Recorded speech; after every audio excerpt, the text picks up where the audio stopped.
Recording in progress.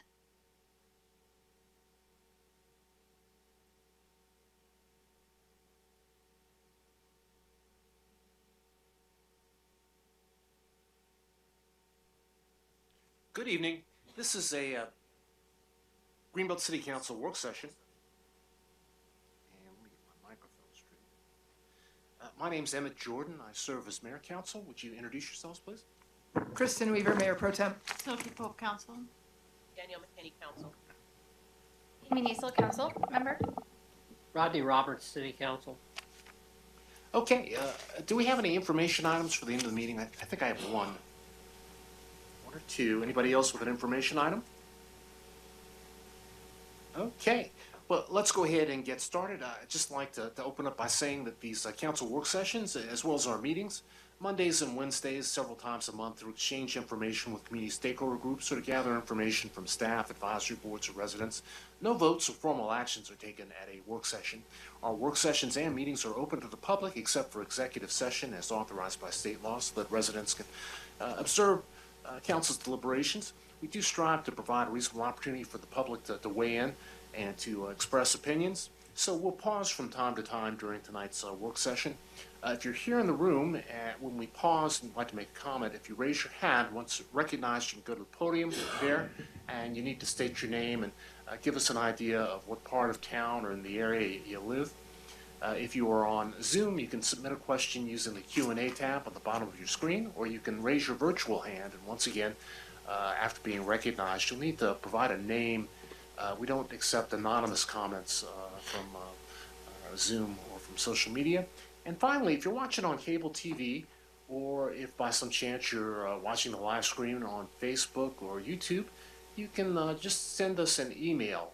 The email address is questions@greenbeltmd.gov. So the remarks, please limit your remarks to 3 minutes, and we ask that you speak on one topic relevant to the question being currently discussed, and we ask, as always, that you avoid questioning the motives of others in general. Let's all be civil in our remarks. So tonight we're continuing with our review of the proposed budget from the city manager. He put forward the budget proposal in the month of March, and this would be our 8th session, I believe, when we're actually looking through each section of the budget. And tonight we're actually looking at the submissions from various contribution groups that are looking for financial support or other kinds of support from the city of Greenbelt. So we're joined by Greg Varda, who is the Director of Recreation, and I would be remiss if I didn't acknowledge and recognize Mr. Summerone. How are you today? I'm doing well. Good evening, Mayor. Good Good evening, Council. Good evening, residents and recognition groups. Thank you, Mr. Mayor. Tonight I'm joined by our Treasurer, Ms. Bertha Gaiman, our Recreations Director, Mr. Greg Varda, and acting as Deputy Clerk tonight is Ms. Tyra Smith. Well, very good, very good. So let's dive right in. Mr. Varda, do you want to, because we've allotted a certain amount of time for each of the groups to speak. And Mr. Varda, would you kind of describe the process? There's a vetting committee that actually looks at these applications. You know, applications have to come in. Yeah. And so can you describe the timeline and the process that we're using here? Sure. So the city provides financial support to a broad array of Greenbelt groups, not-for-profit groups, through the Recognition Group program. These groups are usually or should reflect significant participation by and benefit Greenbelt residents. There's two grant groups, and that's project grants and operating grants. Project grants are to help meet expenses associated with discrete time-limited programs, usually 12 months or less. Examples would be like festivals or tournaments or a community service initiative. And then you have operating grants, which help meet program operational expenses, and they can include salary, wages, contractual services. I should also mention that we have 48 basic certification groups, and those groups don't ask for financial support, but they do get in-kind service from the city. We have a total of 13 applications that are asking for financial support for FY '26. There's a list there in your packet. I think you'll be meeting with about 8 of them tonight, and then there's another work session on Monday to meet with the rest of them. There was a grant review panel put together, which is made up of a person from 5 advisory boards. So they vetted the applications. We had a meeting last week, and they scored the applications. Applications are scored out of 100 points, and 0 to 40 points is considered low, 41 to 70 are considered good, and 71 to 100 are considered very good. The panelists found all this year's applications to be meritorious and worthy of funding at some level. Now, in FY '26, the budget for the recognition group program is $120,400. The ask for '26 is $153,375, which means we're short by $32,975. So included in the report is a scale where they fell in the scoring sheet and what percentage they would be funded, so staff balanced the budget. It's always up to council to fully fund or not, but we gave you a balanced budget with this report. Yeah, appreciate that explanation. It's helpful. This process has been in place now for about 5-6 years. Right. The recognition group process has been in place for 30, 40 years. 30, 40 years. We updated the policy probably almost 10 years ago. Yeah. So it's working pretty well, and some groups ask for more than they have had in the past. Other groups, for whatever the reason, drop by the wayside. So it usually balances out, and you have put forward a balanced budget for us proposal, but still we have to kind of think through what some of the implications are. It really is a very, very difficult year financially. Right. And I would say, these groups are all done with volunteers, and the programs they provide for the city, the $100,000 or so the city spends on these programs probably actually saves the city hundreds of thousands of dollars. Because if staff had to handle them, in-house and take on these programs, it would cost a whole lot more money than what the city is giving these volunteers. Obviously. Yes. One thing I did want to ask is in the budget book, or at some point, I would like to see a comprehensive listing of all those recognition groups, because the contributions, the in-kind contributions, are pretty significant. So I'd like to just see that if it's not already in there. Is it already in there? No. Okay. It is on the website, though. Yes, of course. So what I'd like to do is I'd like to actually invite each of the participants up to speak, to make their proposal, and I'm going to invite Mr. Varda to actually express the views or highlights of points by the review committee, and then we'll open up for council questions. Mr. Summerone. Thank you, Mr. Mayor. I just want to in addition to what Mr. Varda said, point you to what pages on the budget book the contribution groups and recognition groups are listed that receive a contribution. So that's on page 242 of the budget book. Has a listing. What you see this year that's different from previous year is in previous years, the amount of the request has been fully loaded. We went into the budget season knowing that we would not be able to fund everything, all the requests as previous years. So we loaded the total amount of funding that's available for council to make the awards in one line item. So on page 242, you'll see the available funding for grants and contributions totaling $224,900. That does not include the advisory boards and committees. So that $224,900 is what's available for council to appropriate as grants. So you may not see them broken out specifically in the budget book yet, but council will be making those awards as part of the final budget review. So we finalized the budget for that section. Any questions on that funding available? Well, looking at page 242 in particular, I know the first applicant scheduled to speak is the group Grace, but looking back in 2024, they seem that funding is down under the grants section, because initially I believe it was a grant. Is that correct? Am I correct in saying that? I believe Grace came in after the process.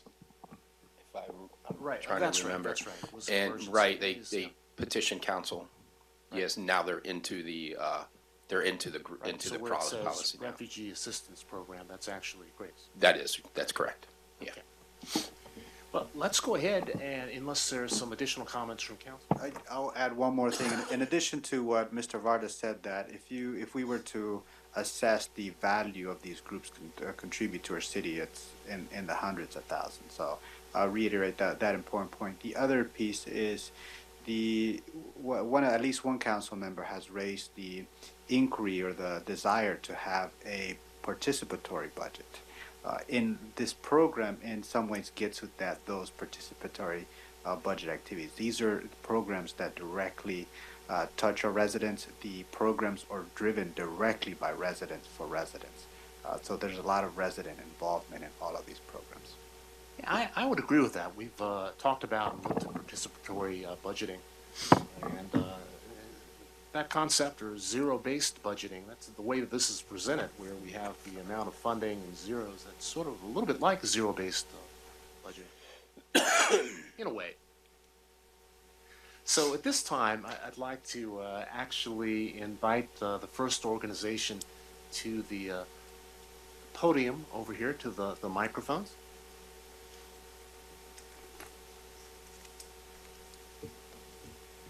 And let's see, these microphones, if you just push the, oh, there you go, it's on. So welcome, it's a pleasure to have you here. Could you introduce yourselves? And Frank Gervasi, I'm president of Greenbelt Refugee Aid Committee. Joyce Campbell, I'm the secretary for the Greenbelt Refugee Aid Committee. okay, thank you so much. So can you give us a quick overview of your application? Sure, I have it here. We had filled out similar last year when we got the recognition grant. This is an operating grant, of course. And when I wrote this, we had 3 apartments furnished, and we also do direct aid. Our 501c3 purpose of, when they ask you what does your nonprofit do, and we help refugees in conflict areas and relocating to the U.S. We brought 4 different, well, one single woman. They were all 4 single women, but 2 of them had children or have children. Well, 3 of them have children, but one went back to Ukraine to be with her family. And one just got married, so she's out too. So we only really have we have 2 apartments, but we're clearing out one of them. We would have liked to see somebody come in, but because of the cuts to U.S. aid and USCIS was also taking a huge hit.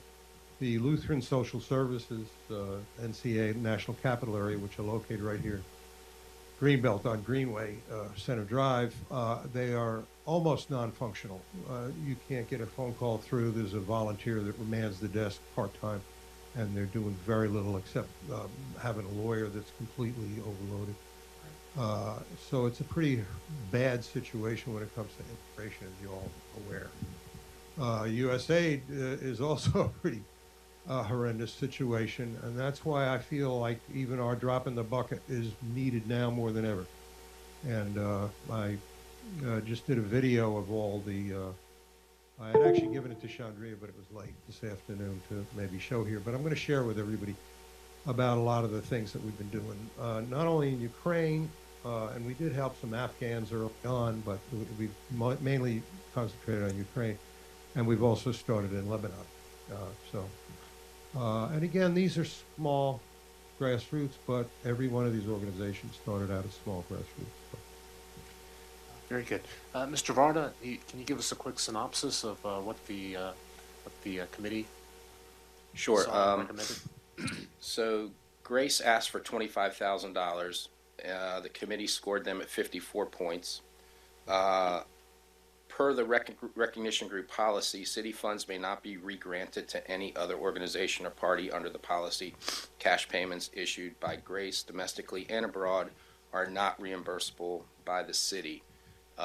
Looking at their application, that would make it that they're eligible funding or the eligible grant award. The highest they could receive would be $19,000. Given their score of 54, their proposed recommendation for FY26 is $12,500. Okay. Hey, if I could ask, so the state of immigration right now in the United States is just so uncertain. I mean, we really don't know what is going to happen next. And some of the groups that are most engaged in helping to resettle immigrants and refugees in particular are just really struggling, like you've noted, Lutheran Social Services being one of several. So with the commitment that you have on the apartments, which I guess is what could be covered, how long is the leases there? Is it year to year, month to month, or how does that work? Well, we work with GHI, and because we know them so well, we're going to continue to maintain the one apartment, of course. But again, our mission is really to help refugees in conflict areas and relocating to the U.S. So, and the relocating to the U.S. right now is just on ice. Not to be facetious, but it is. But the need is probably greater than ever. And what we've done lately, just this past month, and we don't provide much cash assistance. What we do is provide the teams that we have, and one of them is Tatiana Orlova, who was here for a year, and she's back, and her daughter and her mother had been doing this in their city of Mykolaiv, and now she's working with them. Again, I'm going to share a video with you all at some point. I thought maybe we could run it on the screen tonight. It's only 4 minutes long, but I got it in too late to Chandria. Right. I'm going to pivot to a question for Mr. Rupp, but a Sure. couple of questions. Just so you've done well with fund partnerships and fundraising. Mm-hmm. So how is that going this year, right now? Continuing to secure private and corporate donations. Yeah, we have a surplus in the bank account, and we're just going to do everything we can. I mean, if we have, whatever we have, we're going to distribute. And again, it gets distributed more as service, as necessities. The video that I'll share, you'll see how people in Ukraine. Okay, now that's their house gets demolished, by the never-ending, array of bombs. Tatiana has told me since she's been back, sirens are going off every day, and so are explosions. So, and they don't have insurance like we have. They don't have, if you're a retiree, you live on about $60 a month. There's really not, it's all support, and they're really grateful for what we can do. Yeah, And, appreciate that. Mr. Roberts? Yeah, the one individual that went back, are they, better positioned now than when they came here? I mean, do you view that as a victory? That's something you did, your help made their life better? Yeah, I think so. I think she announced that it had broadened her horizons to be here with us. She learned English while she was here. She didn't know any English. None of them did. None of them knew any English. So that's one thing we've done, and all volunteers. I mean, Joyce has been working with teaching them English from day one. But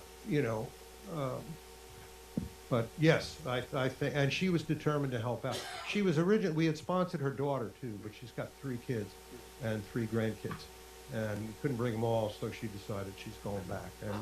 But she went back with determination. Councilmember Niesel. Thank you. Given that city funds have to stay in the city and you're down to, it sounds like just one family that's here and no one is really on the docket to come in because of the current administration, how does that change your outlook and funding request? Well, it doesn't really because it's a reimbursable. So if you're only going to reimburse us to a certain level, we may bring in more. We don't know. In fact, we were trying to find somebody for the apartment. I hate like heck. I mean, I furnished it. I collected the furniture from donations and, I hate like heck to have to dismantle it and then bring it back. But you can't find anybody. We found one family, but they weren't suitable for a one bedroom.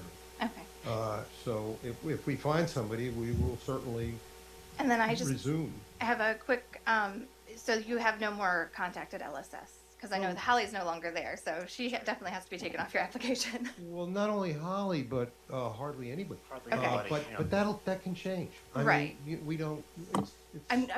Since we're facing a deficit, we really do have to make hard decisions. And so funding an organization like yours, which right now, the budget seems to have effectively contracted quite a bit. I'm just trying to get a good idea of what is accurate to the moment. And then I just want to say one last thing, and that's if you are looking for funds elsewhere in grants, make sure that you're putting the tutoring services and everything in the in-kind support, because I didn't see those noted, and I know that you guys do provide a lot of tutoring and support on that end. So just, to make sure that you can beef up those numbers if you do have to go elsewhere for funds. Sure. Thank you. Member Pro Tem. Yeah, no, and I'm looking at the clock, and I know we're already behind, and Ms. Niesel made many of the points that I was going to make. Not that it's not a very worthy cause, but it's just a question of what we can fund through the Greenbelt budget that needs to stay here and can't be sent outward. So how many people are currently in the apartments that you're renting? 2. Okay, so A just mother two. and her son. Okay. Because I noted that in the application, it talked about actively participants, and it listed 50 for this fiscal year and 60 for next fiscal year, but I guess I'm not sure if that really is, that doesn't totally make sense to me in terms of, it says, Grace has noted that these figures reflect beneficiaries served in Greenbelt, but it doesn't sound like you really only have the 2 beneficiaries in Greenbelt currently.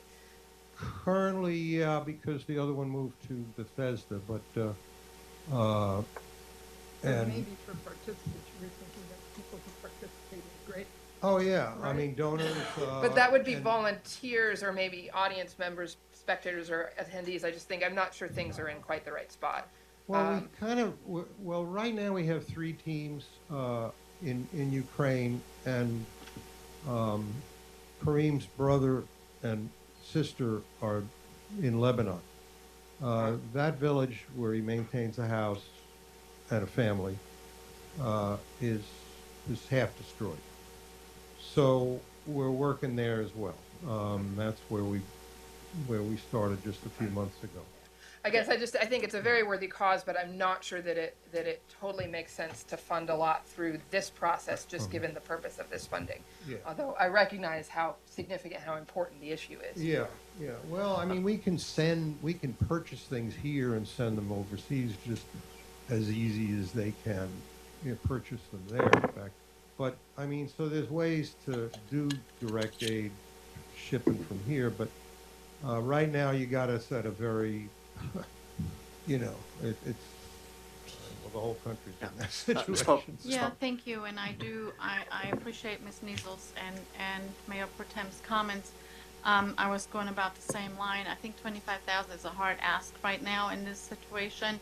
And, given the fact that we want to provide some funding, we're probably not going to be able to give you $25,000 because with the constrictions we are under, we really do have to take a hard look at our budget. I know it's a worthwhile cause, and I appreciate it, and I understand it, and I donate it to your furniture, and whatever I can give you, I'll give gladly.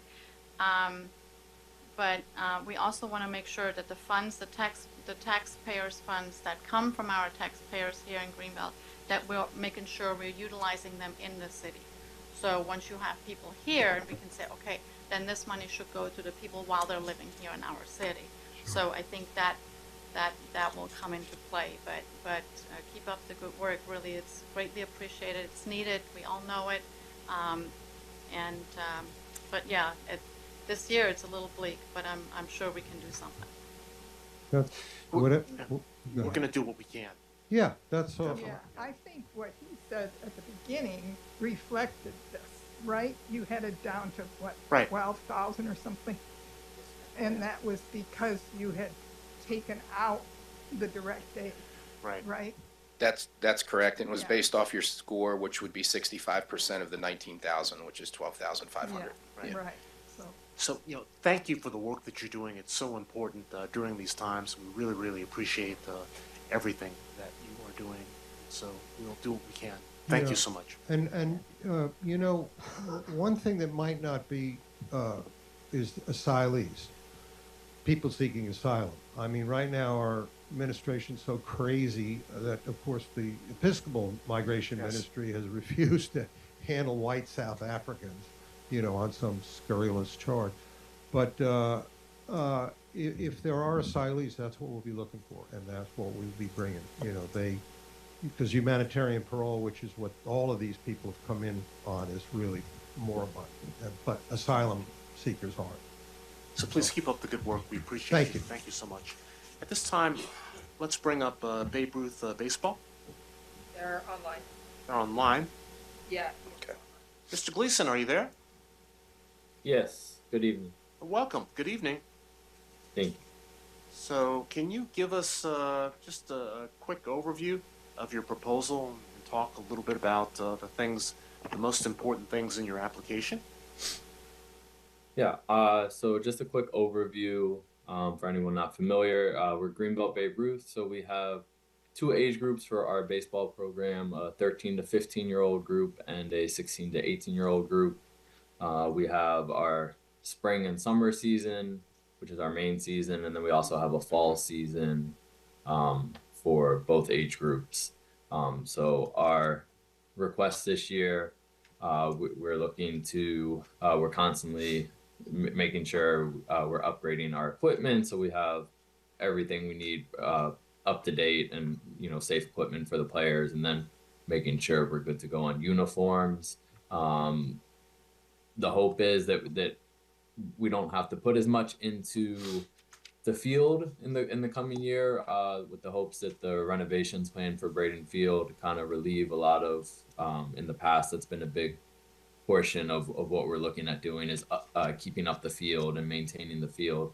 But with the proposed renovations for Braden 1, hopefully a lot of that is taken care of this year, so we can focus on upgrading some of our equipment and uniforms for the coming season.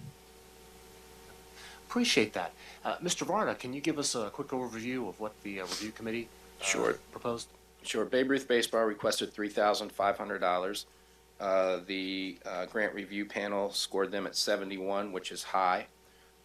So they would qualify for 80% of the $3,500, which would be $2,800. Okay. Just a couple of questions. I know the renovations are coming soon. I actually see Public Works out there maintaining the fields on a regular basis every week, couple of times a week. So when you say improve, where are you playing your games, or where are you going to play? And in the past, you've brought in imported special soil for the mounds, the pitching mounds. Is that correct? The pitching mound is a clay. Yeah, it's not dirt. It's a I'm clay. sorry. Did I say dirt? It's mound clay, basically. Okay. Yeah, mountain clay. Okay. and it usually has bricks underneath of that. Whoa. Yeah. Who knew?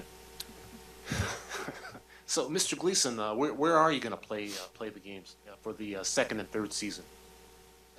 Actually, the Ian, plan if you don't mind. Yeah. So right now, the ball field project, they're working at Shrom Hills Park right now, and they'll be moving over to Braden Field soon. We're working with Babe Ruth and Little League, allowing them to use the fields and get through this season. Then the work will begin. So they're not going to be displaced this year. Oh, okay. Yeah. Okay. Questions from council? So everything, inflation is going up so much. The uniforms, are you all set for this year? Or it seems like prices on a lot of clothing and whatnot are going up. Is that recommended $2,800? Is that going to cut it? Yeah, we've done a pretty good job keeping up with the uniforms over the years. So usually it's just sometimes getting them all back can be an issue. So it's just making sure we have enough. And then the other portion is making sure we can cover our league fees and umpire fees, which especially the umpire fees since the pandemic, that's been something that's really kind of skyrocketed. There's been less umpires, so for the different leagues in the area, it's really prices have shot up with that and quite a bit of competition to make sure we have umpires for our games with competing leagues. So that's something where we've had to put a little bit more money the last couple of years into paying the fees for the umpires for our leagues, because there has been a shortage in the area really the last 4 or 5 seasons. So that's also where some of the funds go to. Got it. Got it. Hey, I've got an umpire shirt, but I think I need some new glasses. No. Question.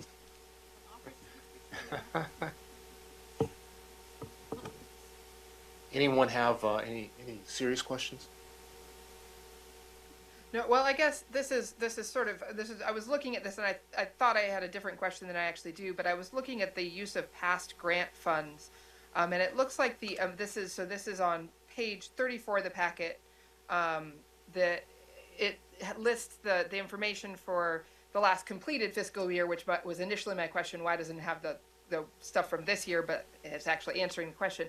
But it looks like the total there is more than the grant funds because I think last year we also granted you $3,500, but the total reimbursed expenses is $4,600. So I'm just wondering about that.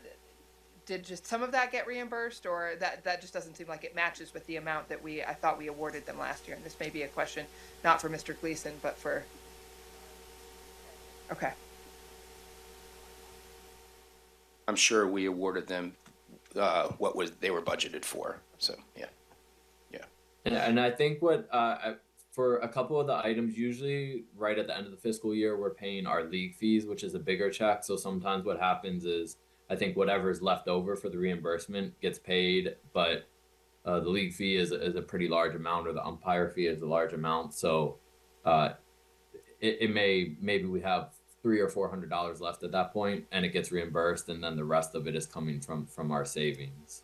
But the actual receipt I'm submitting is more than that amount, if that makes sense, even if it's not all being covered within the grant. Okay. Well, thank you for your work with young people. I would ask if you can keep us posted occasionally on home games. The council always likes to come out and support. So please let us know from time to time when there's a game coming up, so that we can be there to watch. And I think And we try to keep some updates in the news review once we have our schedule. So we'll try to keep that out there so the public knows. Okay. And I'm sure you're looking forward to the improvements in the fields. Yes, definitely. Thank you. Okay. Thank you so much. At this time, we're going to move on to Greenbelt swim team.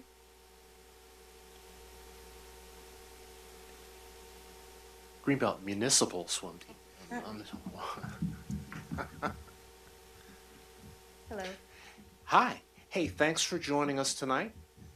If you could give us a quick overview of your proposal, appreciate it. Sure. So my name is Laura Hebert. I'm the president of the Greenbelt Municipal Swim Team, the Barracudas. We are a community-based swim team. We operate year-round. We encourage health and fitness and swimming ability for anyone between 5 and 18 to join our team. We have active engagement with our community. We've been around since 1957, so we even have parents and grandparents who have kids on the team now. Our proposal is for coaches' salaries during the summer season. And last year, we can say that we spent the entire grant. on coaches' salaries. Our coaches are members of our community.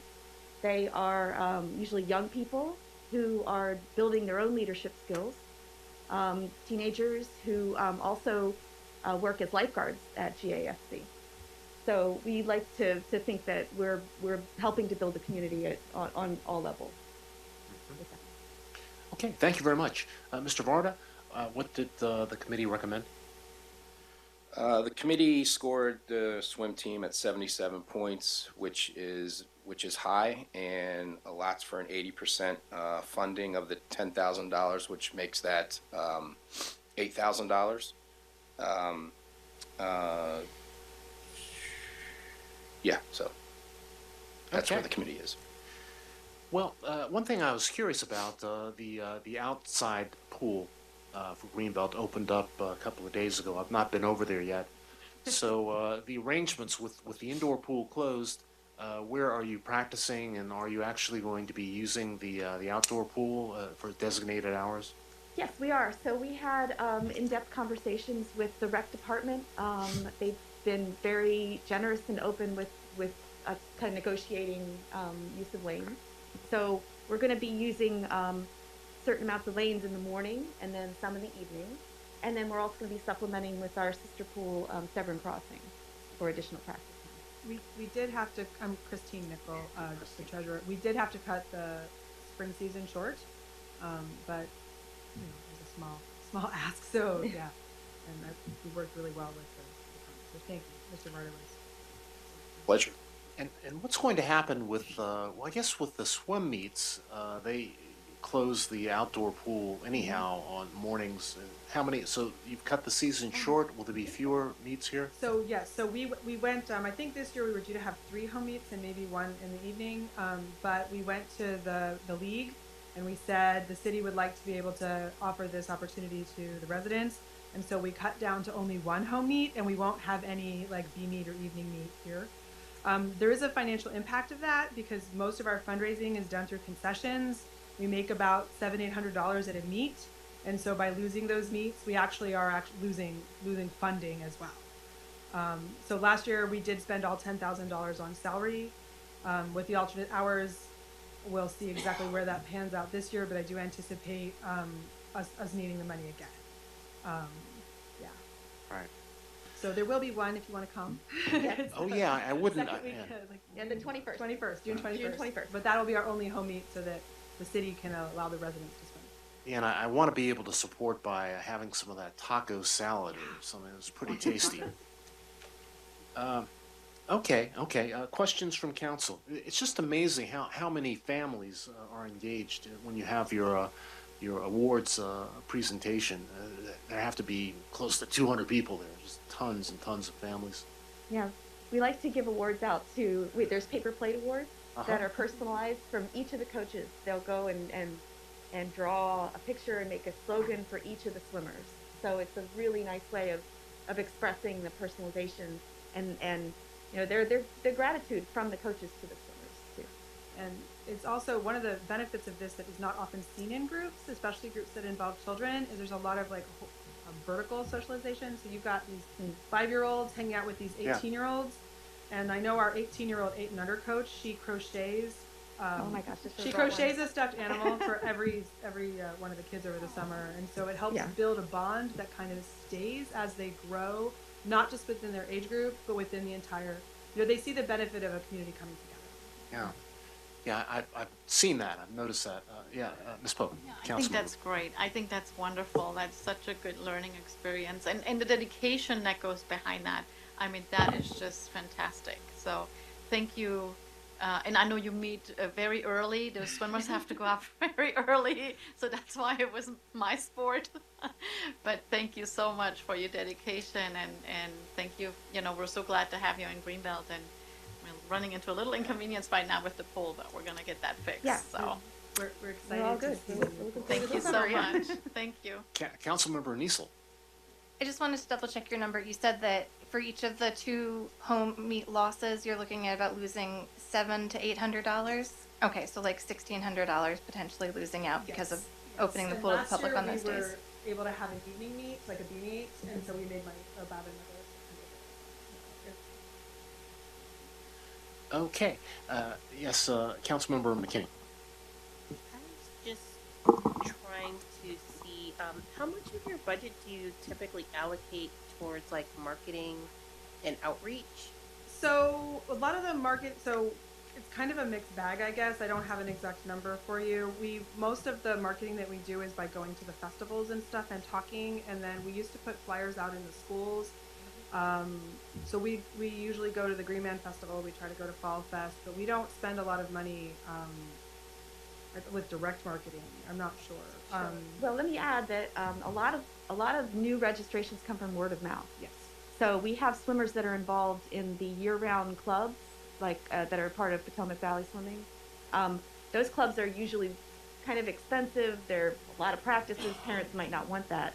When they see a greenbelt cap, and we give a cap out to every swimmer, they want to ask, well, what's that team? That kid looks like they're fast. They want to, they're having fun, and they ask parents.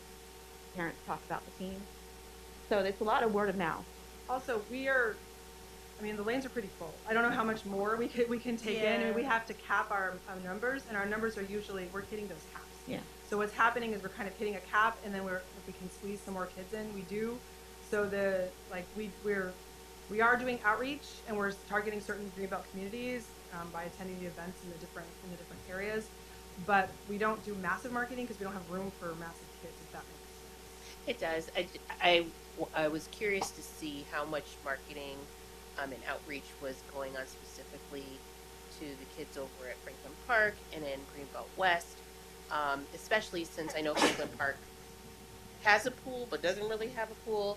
And even if it's by word of mouth, there are lots of organizations and people doing things in the community. I see Miss Carolyn Lambright Davis, she has an after-school program over there. So even just giving flyers to her and her organization, as well as over in Spring Hill Lake, that might help. So it's not a huge additional step, but just other communities and organizations that we can connect with. So we would love to do that. We used to be allowed to send flyers into the school systems, and then they would go to all the schools. But that's not something that's happening anymore. I'm not totally aware. I don't have children in public school. But if someone wants to connect us, I would love to include more parts of Greenbelt and more of the neighborhoods. So I just, if someone can help me, I just don't know what I'm doing. Thank you. Need more space. Pardon?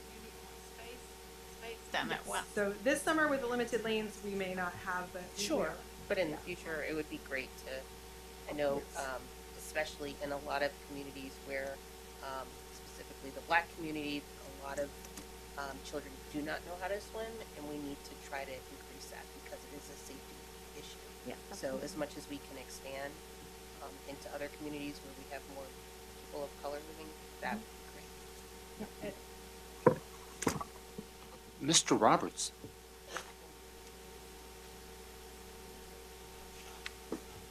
The way the outdoor pool has been kind of cut in half, and shortened and reconfigured, I don't know how long ago, but does that affect your swimming or your whatever you do with the pool?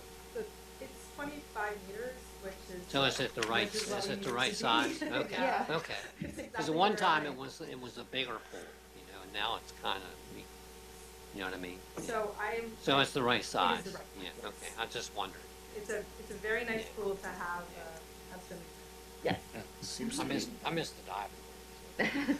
If they had diving boards, I'd be back there. Let's see. I'm going to put city manager on the spot. Now, how are the renovations? How on the indoor pool? How's that coming along? We're on target. We're on target with our delivery date. So we've committed to delivering the pool in September, and we're on target. We started when we said we would start. We started April 7th. We started pulling up the tile, the light demoing work until we got the permit, and then we've been at it full speed. Labor Day Festival? Opening Labor Day Festival. Maybe not. We're not scheduled to deliver until September 29th. Got it. But that includes almost a month of contingencies and final checklists. So Yeah, I know it's a huge undertaking, and I'm being a little facetious, but I know that the work is going on. So thank you. thank you. And we discovered a few things like underground lines that were going somewhere. Not on, I'm sorry, not underground line. Buried concrete encased electrical lines that. Oh my, surprises, huh? Thank you for all you do. Appreciate it. No money. You did not. Thank you very much. Thank you. Thank you. Let's see. Is there anything we can do to turn the AC down? I'm getting a little chilly. And at this time, I mean warmer. Yes. Turn it up. So at this time, let's go ahead and pivot to the Greenbelt Business Alliance. Mona Reza is online. Mona, are you there? I am here. Good evening. Welcome. Good evening. So nice to see you. I just wanted to invite you to give us a quick overview of your thoughts in putting together the grant application for this year. Absolutely. Absolutely. Well, our treasurer put the application together this year, and I did some of the finishing touches. I was able to read the report, and I shared your concerns with our board regarding involving the entire community. And I think part of that last time, we struggled with it as well because of the late start. And the feeling across the board was, we've done this now, we can do it again, and we would start immediately, because the vision of engaging the entire community was getting anybody who doesn't have a business voting and excited about their favorite businesses, and getting people more involved with the directory.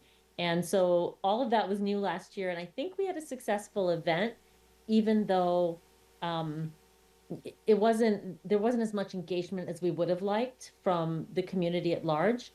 I think this time around, everyone on our team feels confident that they do have the bandwidth. That was my question, that, hey, are you guys going to put the time into this to make this really successful? Everyone was very excited about it. So our goal would be to start now, getting things out, making sure people know that this is coming, getting the businesses excited, and get the voting started. I think we are kind of going to rinse and repeat for the event itself. We'll stick with Martin's. We'll try and negotiate a better deal. I think Josue pointed out that there's usually a couple of entrees. Like we can negotiate, some of those things a little bit more. The ticket prices, I think, were fair and covered, most of what we didn't get from the grant, actually all of what we didn't get from the grant.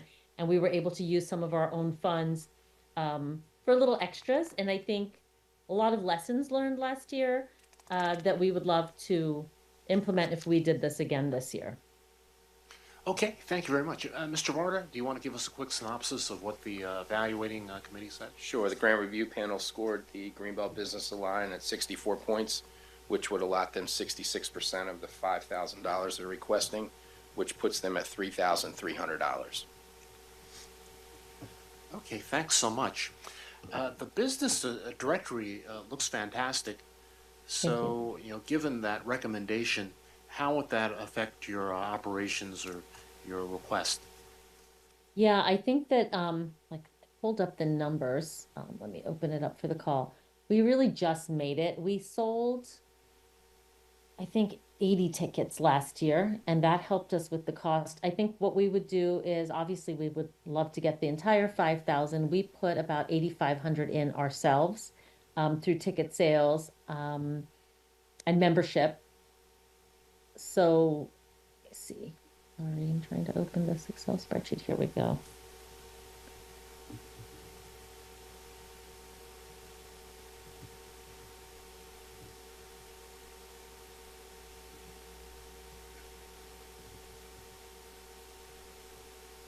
Sorry. Anyway, without my sheet, it would be tighter. I think we just made it with the $5,000 grant. We put in about 8,500, and we're able to have the event that we had. The directory project, we're hoping yields more memberships, and I think a lot of the businesses that we engaged, like one of the ones, Ultimate Web Design, they didn't win, but they were runners up, and it's a business we didn't know anything about. It's an amazing business. I don't know if you all know Juliet. She's fantastic, and since being nominated for that award, became a member, has been really involved with the Business Alliance, has introduced us to other businesses. We've used that event as a way to attract businesses that we're kind of deciding between Greenbelt and other places to come into Greenbelt. So it would definitely be harder without the entire 5,000. I think we would find a way. I think part of what we would have to do is then raise ticket prices, to cover those costs, because I don't think Martin's is going to cut their prices, or find a different venue that's maybe not in Greenbelt. Unfortunately, we don't have a lot of options for that kind of an event right in Greenbelt. We could look to, other venues that are outside of the city, but we felt that a Greenbelt Business Alliance event should be in the city of Greenbelt itself. Yeah, I would agree with that. So, Yeah. An important part of your request was the match. It says 50 cents to every dollar, or Mhm. 1-to-1 on other parts of for the program part for the event, and Right. just in general, dollar for your other activities. So, in terms of the convenings, you're meeting every 2 months or 3 months? We meet every month. Every month. We have either in person or online. We've been meeting every month. We've been working with the Maryland Women's Business Development Center to bring coffee connections to Greenbelt. I've spoken with the New Deal Cafe. They love the idea. They do it in Frederick every month.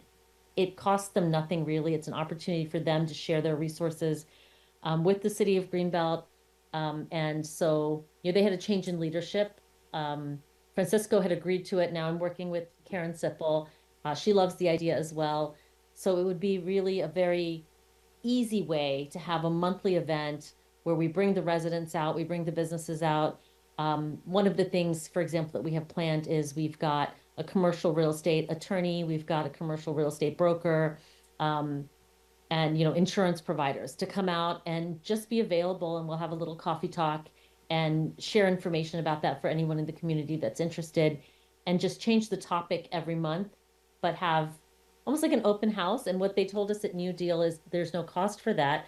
But we'll be able to kind of push membership more and use those events to bring in speakers. If there's an honorarium that we have to pay to get speakers in, we'll be able to do that. We were able to have an event at is it Revolution Dance? The dance studio in Beltway Plaza. Yeah, Revolution And- Dance Studio. Right, and we were able to pay her for her space, because we also don't want to ask businesses to donate things of value to us. If it's nominal. I think she asked for $150, and so it's a way for us to support her business, but also have an event and provide value to the community. So those are the kinds of programs we are continuing to do in Greenbelt with the community. Yeah, that's fantastic. Mayor Pro Tem? Yeah, I just want to clarify something, because I think that it's only first-time groups that can get the 50%, that have the 50% match requirement. I believe since this group applied before, they would have the 100% match, but I think that would be covered by the ticket. So that may be something that was left over in the application from last year. That's correct. Yeah, so I think for Yeah. for projects that are applying for the second time, they have to do a 1-to-1 match. But I think this Which we project did. meets that requirement based on your ticket sales. Right, we did that last year. We put in, I think, over $8,000. Yeah, thank you, Mayor Pro Tem. Hey, so just in terms of the city, is there anything, I know that working with our economic development department and just council, if you ask council to come to an event, we are there. So is there anything else the city can do to help nurture these business activities for new entrepreneurs, for existing businesses, larger businesses as well? I think honestly, the city is, it's an example for how public and private work together. I don't know if you remember Mayor Jordan, the physician who had come to our event, the brunch, and she got up and she was like, I've never had anybody from Howard County or, our city come and say anything to me. And she's brought millions into that city. And so I think that we work very well together, the city council and economic development and the Business Alliance and all of our businesses. So I'd say we just keep doing what we're doing. We appreciate you showing up for all the things that you do. And, we try and reciprocate and make ourselves available whenever we can. Because at the end of the day, we're volunteers, we're business owners in Greenbelt. And that is why we do this. Well, thank you so much. Council, Councilmember Niesel, please. Thank you. This doesn't have as much to do with the gala as it does kind of how GBA is doing in general. Do you have any metrics on how much your directory is being used that you could share with us, just so we can see a little bit? And you don't need to do it right now, obviously. But I'm Sure. just very curious how GBA is doing in general as we, continue to Yeah. support you. That's a Paul Ricketts question, and I definitely will check with him. I think one of the things that's happened with the fluctuation in jobs, all over the community is everybody, and that's why I asked the question about bandwidth, because I didn't want to come in and just ask you guys that, hey, please help fund this gala when people don't have the time to put into it. And I asked the same question about the directory. We have a part-time person dedicated to the directory, somebody that we pay hourly, using other grant funds that we've received, to make sure that we have a deliverable, that we promised that when this started, we got Brilliant Directories, we got that grant, but it needs to keep moving. There needs to be calls made to the community. Brilliant Directories is not easy to use. So she's, Mayor Jordan, her, Haley Williams, she is tech savvy. Paul's training her a little bit. And we pay her to do that part-time. And so it's going well. I think we do want to look at some of those metrics. I think one of the things we realized is when you go to an event and you're not capturing interest, you lose those people. And so like little things like having Haley come and sit at the table with an iPad or a computer, and when somebody says, I want to join the Business Alliance, get them signed up right then and there. And I think those metrics will be how membership increases, what kinds of incentives do we give members? Like we promote them, they're in the directory. But what else? Like, do we start ticketing some of the more useful events for non-members for like $5 or $10 and make it free to members so people feel incentivized to join and participate? So, like I was saying, Ultimate Web Design, Juliet, she's fantastic. And having her as a member means we also have her as a volunteer. And so we're able to bring in all this incredible talent that we have in the city and hopefully help grow the Business Alliance by having these people join us and pick up some of that work, because everyone's bandwidth is so low right now, really honestly, that I regularly ask them that, can you do what you've committed to do, or do we need to get someone else in here? Yeah, thank you very much. I'll say it again, the website looks great. The directory really is very attractive. So.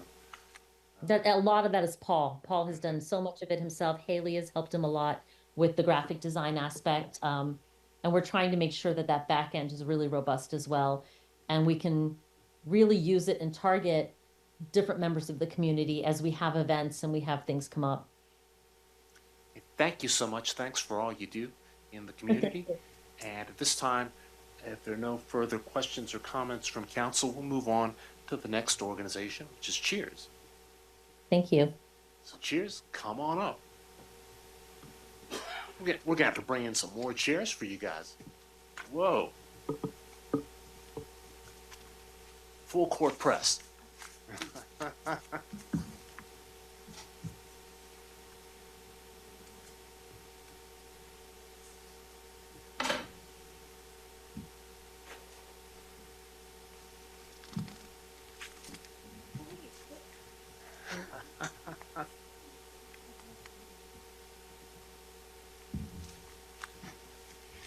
Welcome. It is so nice to see you here on this beautiful Wednesday afternoon, evening.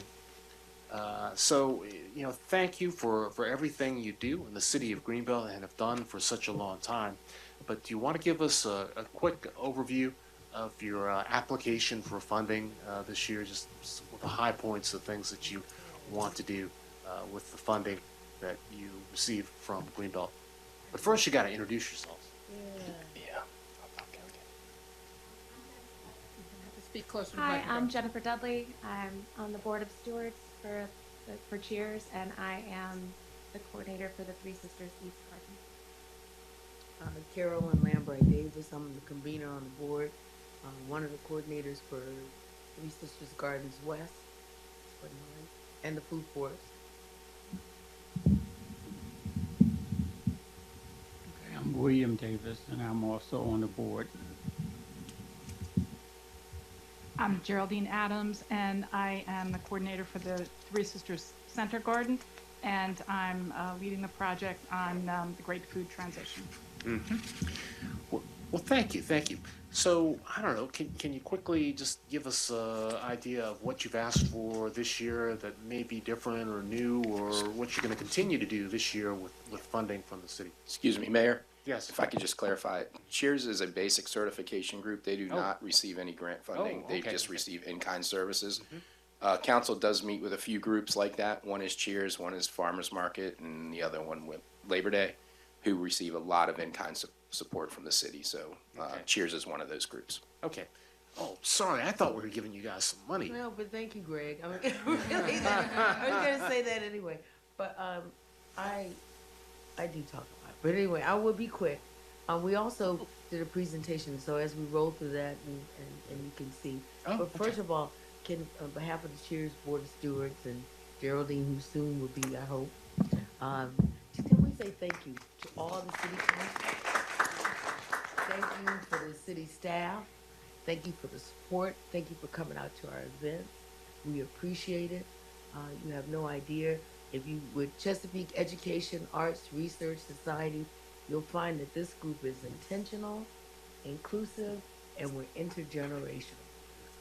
And we care about the environment. And we're collective impact, which means we partner with a lot of different groups. We don't get into their, as long as they have an environmental, some sort of environmental impact, and you're also including Greenbelt residents, and most times don't we say yes? We say yes, and we have fun with what we do, digging in the dirt. And another thank you for selecting us for Earth Day was April 22nd, April 26th. 25 trees were planted in the food forest, and that's phenomenal. We are so happy. Yes. And we had the Boy Scouts and the Girl Scouts, thank you, Amy, and the Rotary Club.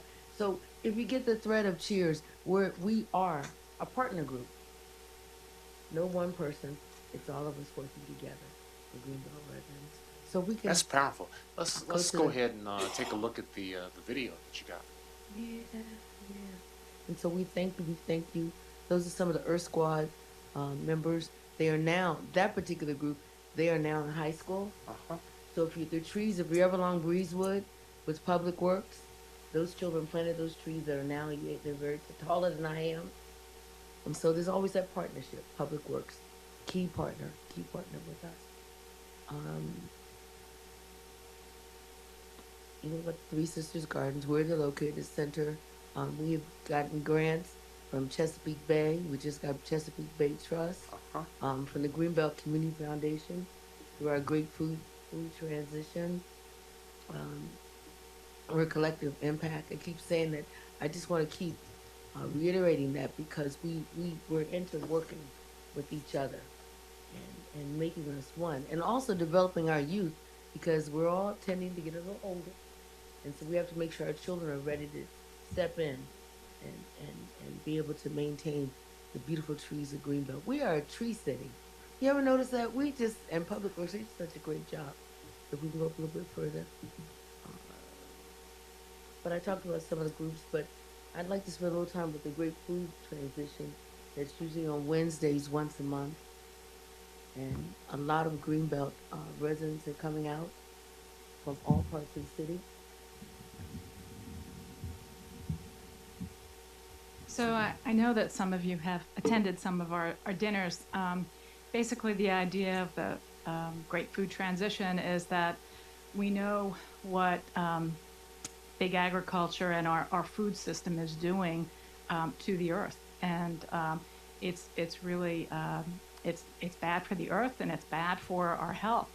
And so what we're doing is we're making recipes with nutrient dense whole foods, and we're just teaching people and giving them an opportunity to try them and realize that they're not so crazy and out there. They're really kind of delicious food.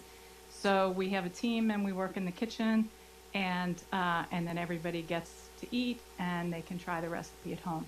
So that's basically the idea, because the more of us who do eat plants, eat more plants, the better it is for both ourselves and the earth. So, thank you. No, thank you.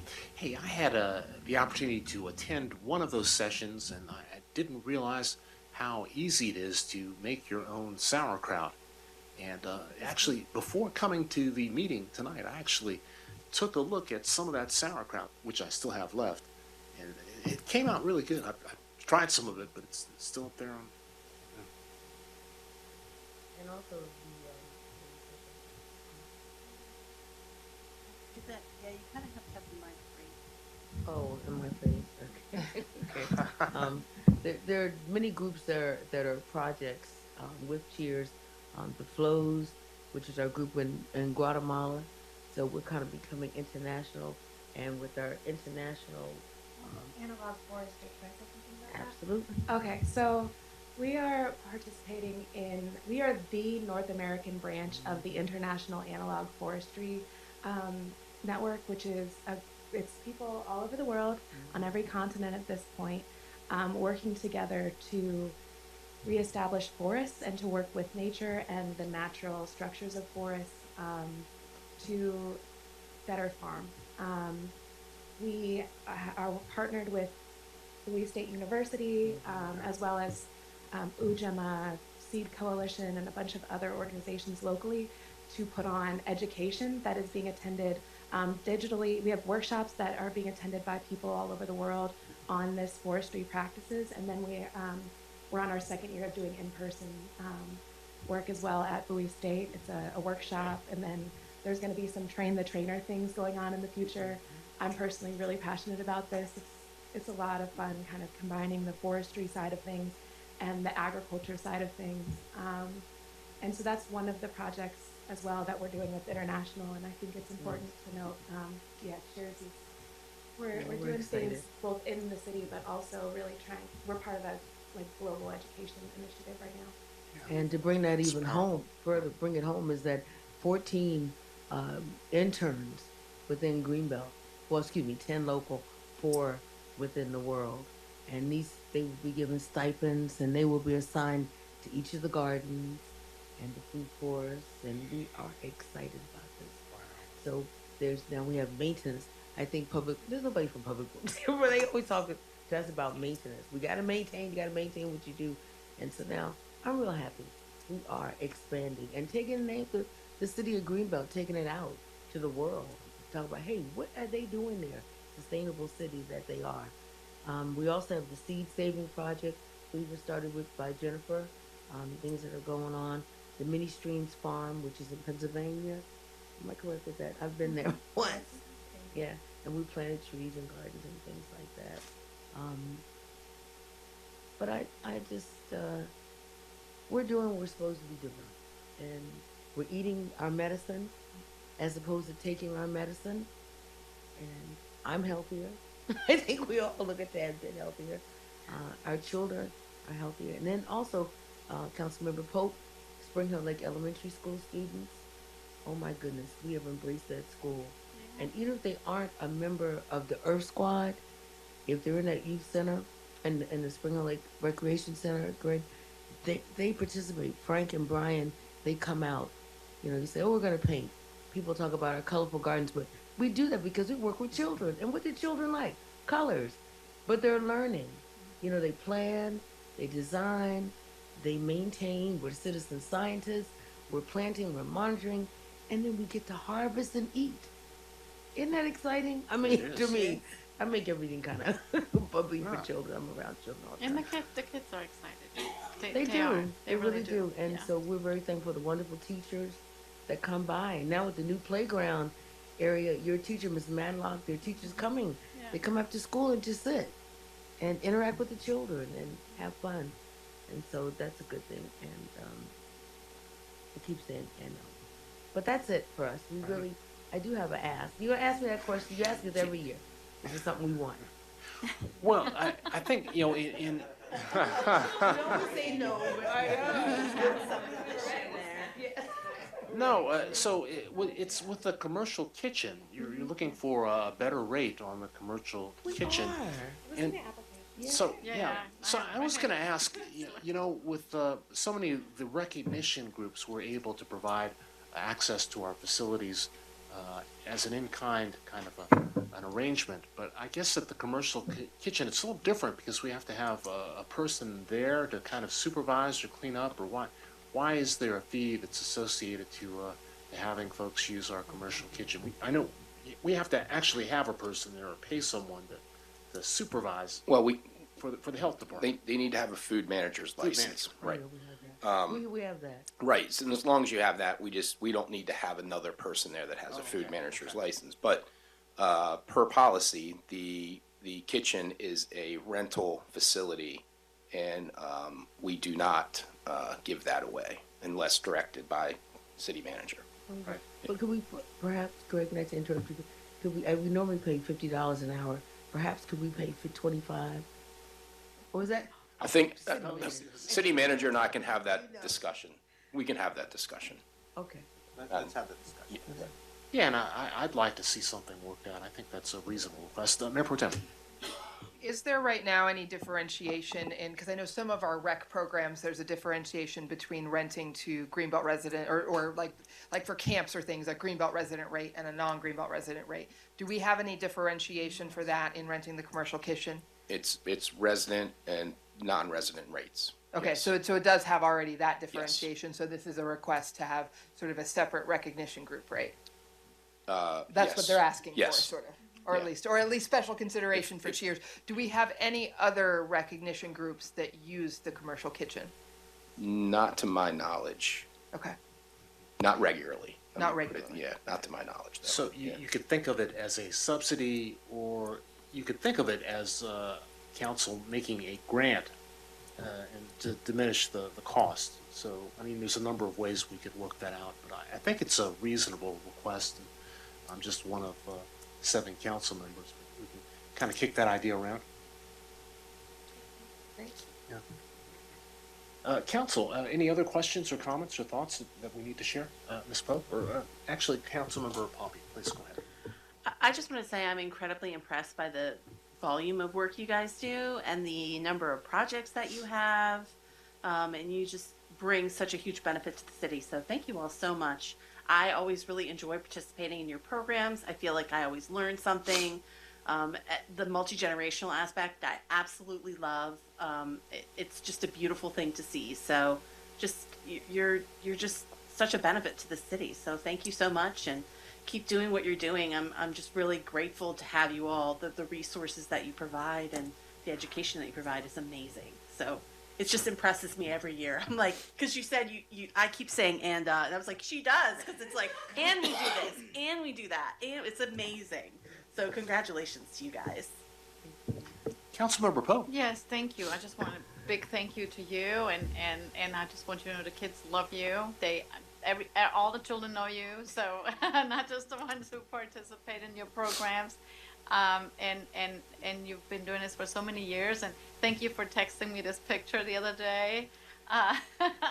And the children really, they move on, and then they come back and visit, and then they look like adults, right? So she sent me this picture the other day. I'm like, oh my gosh, he's not in high school, and it's just. You might know him, Mayor Jordan, Babacar. Yeah, I see with him. the big, beautiful eyes. He's a high senior at Laurel High School. Yeah. So it's just wonderful. So thank you, and keep up the good work. And even if I don't come to all of your events, I'm sometimes just not able to. But thank you so much. I appreciate what you do. Definitely, all of you. Yeah, and the way you function, just in terms of partnering with other groups, and just so resourceful in doing things. The city works with you, but at the same time, just bringing the various resources together, working with the community foundation or other funding entities, it's a great model for others to emulate. So thank you for all the good work that you do. So at this time, we're going to move on to Greenbelt Soccer Alliance.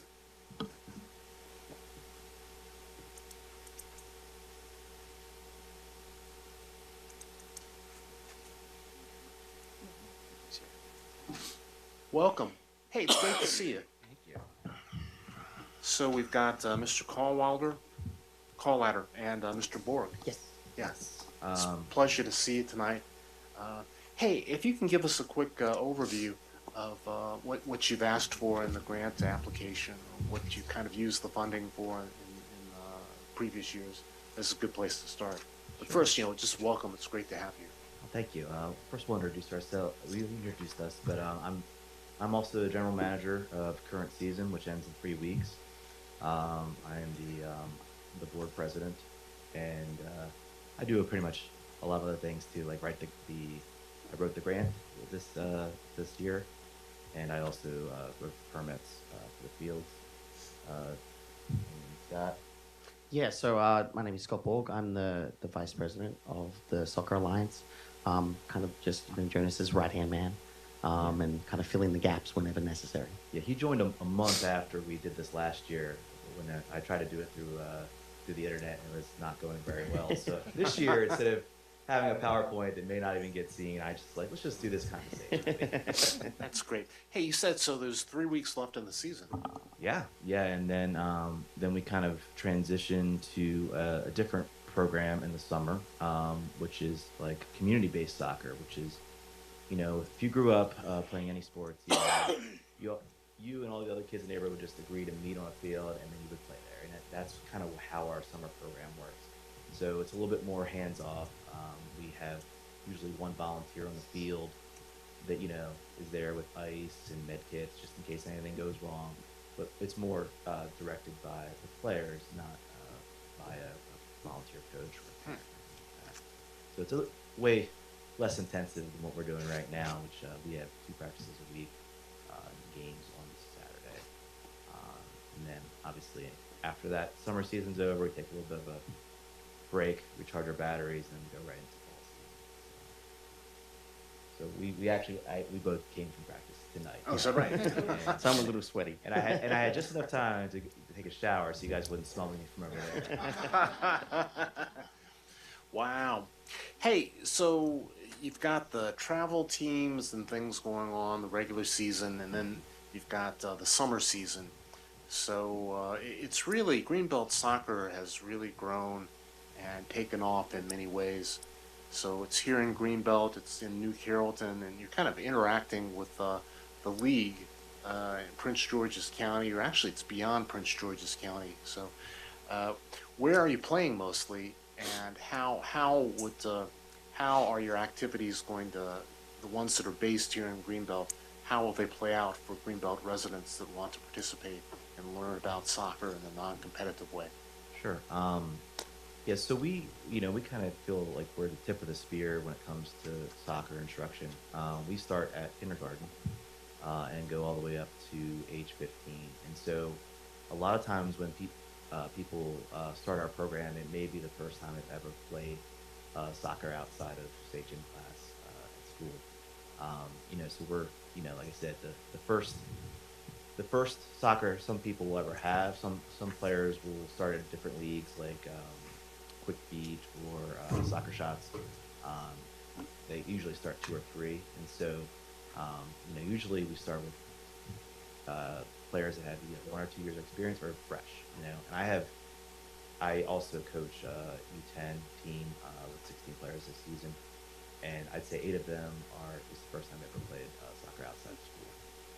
So we also have players that have been playing with us since kindergarten, and so sometimes it's a challenge to meet everyone where they're at, but I think we do a pretty good job. We're 100% volunteer based, so pretty much every coach, every assistant coach is someone's parent, and we have training that is administered through Maryland Youth Soccer Association, and the important things like concussions and keeping health and how to apply ice packs, stuff like that. So I think we do a pretty good job of training these I'll say these tired parents, and we forge them into volunteer coaches. So the funding from Greenbelt really is going towards contractors, towards the fees for the different instructors, or where does our money go? Yeah. So we don't really have a lot of costs because we don't have any employees. We have one professional coach that we bring in once, was once a week. Now it's like once a month, just because money's tight a little bit.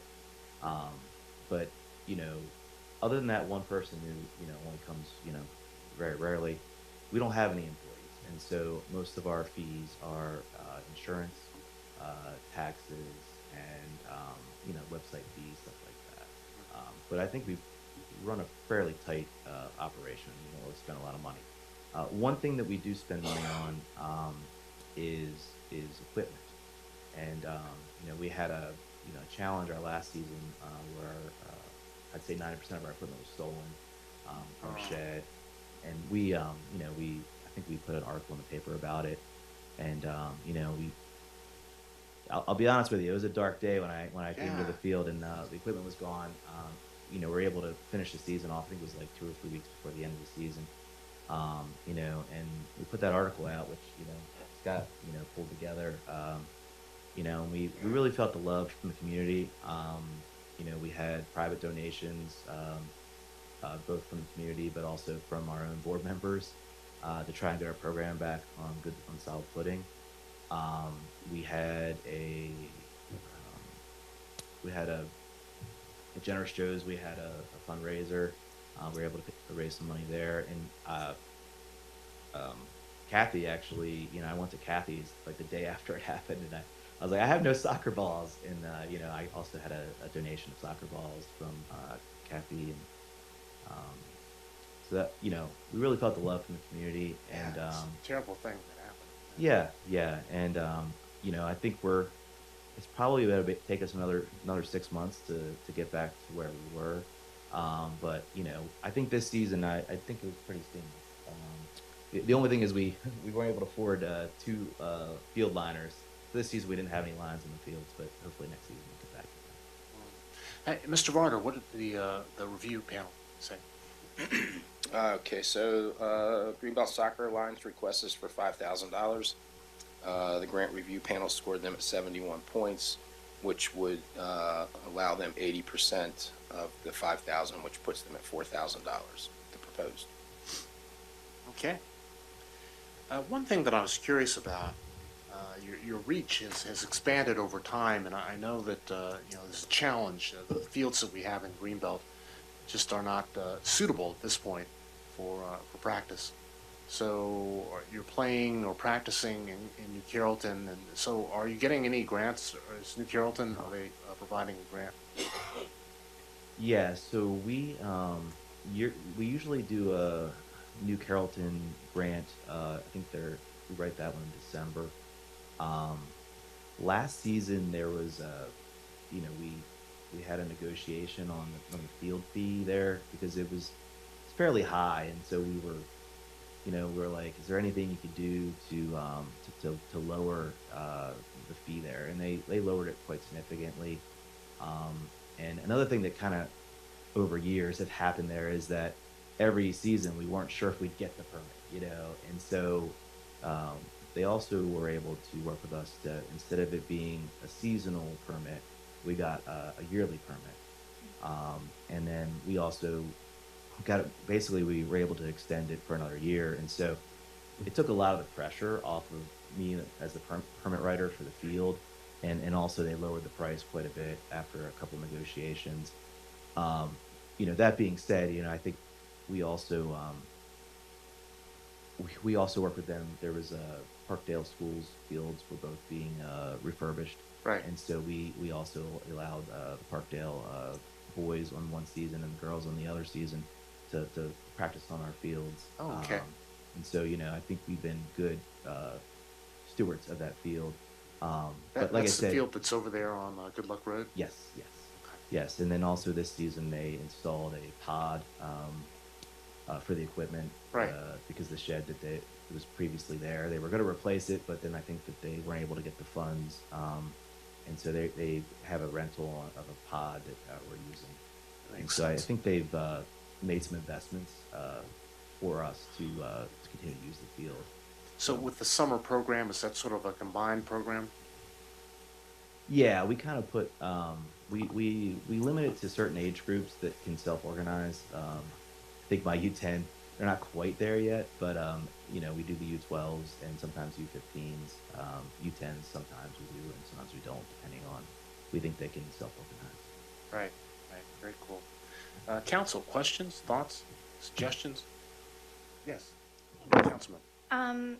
I have a question about, I see that you had an issue with the permitting for Greenbelt Elementary School indoor practice, but you were able to get the one for Spring Hill Lake indoor? No. You were not, okay, because I saw that was on your application. So is there anything happening at any elementary school right now, or it's just the practices at New Carrollton? Yeah, so yeah, I think I put it in one of the documents, but one of our biggest challenges is our winter session. So our winter session is an indoor session, and it requires an indoor, you know, gym. And for a while, for many years before I joined, actually, we were able to use the Greenbelt Elementary School. But for whatever reason, I mean, I'm actually asking for that gym like 6 months, 8 months in advance. It's still not being able to get it. And so it's just a phenomenal amount of competition for the few gyms in the area.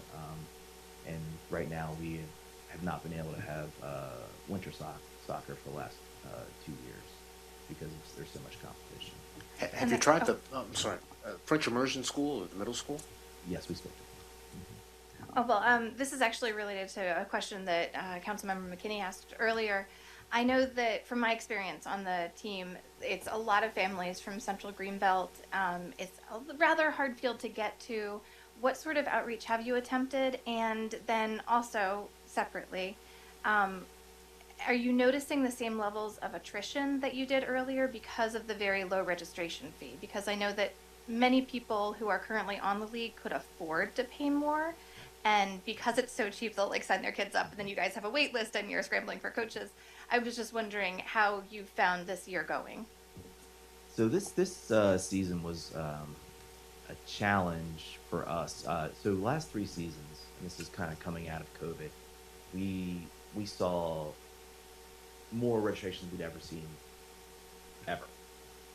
So every season was record numbers. We kind of maxed out like how much parking we had.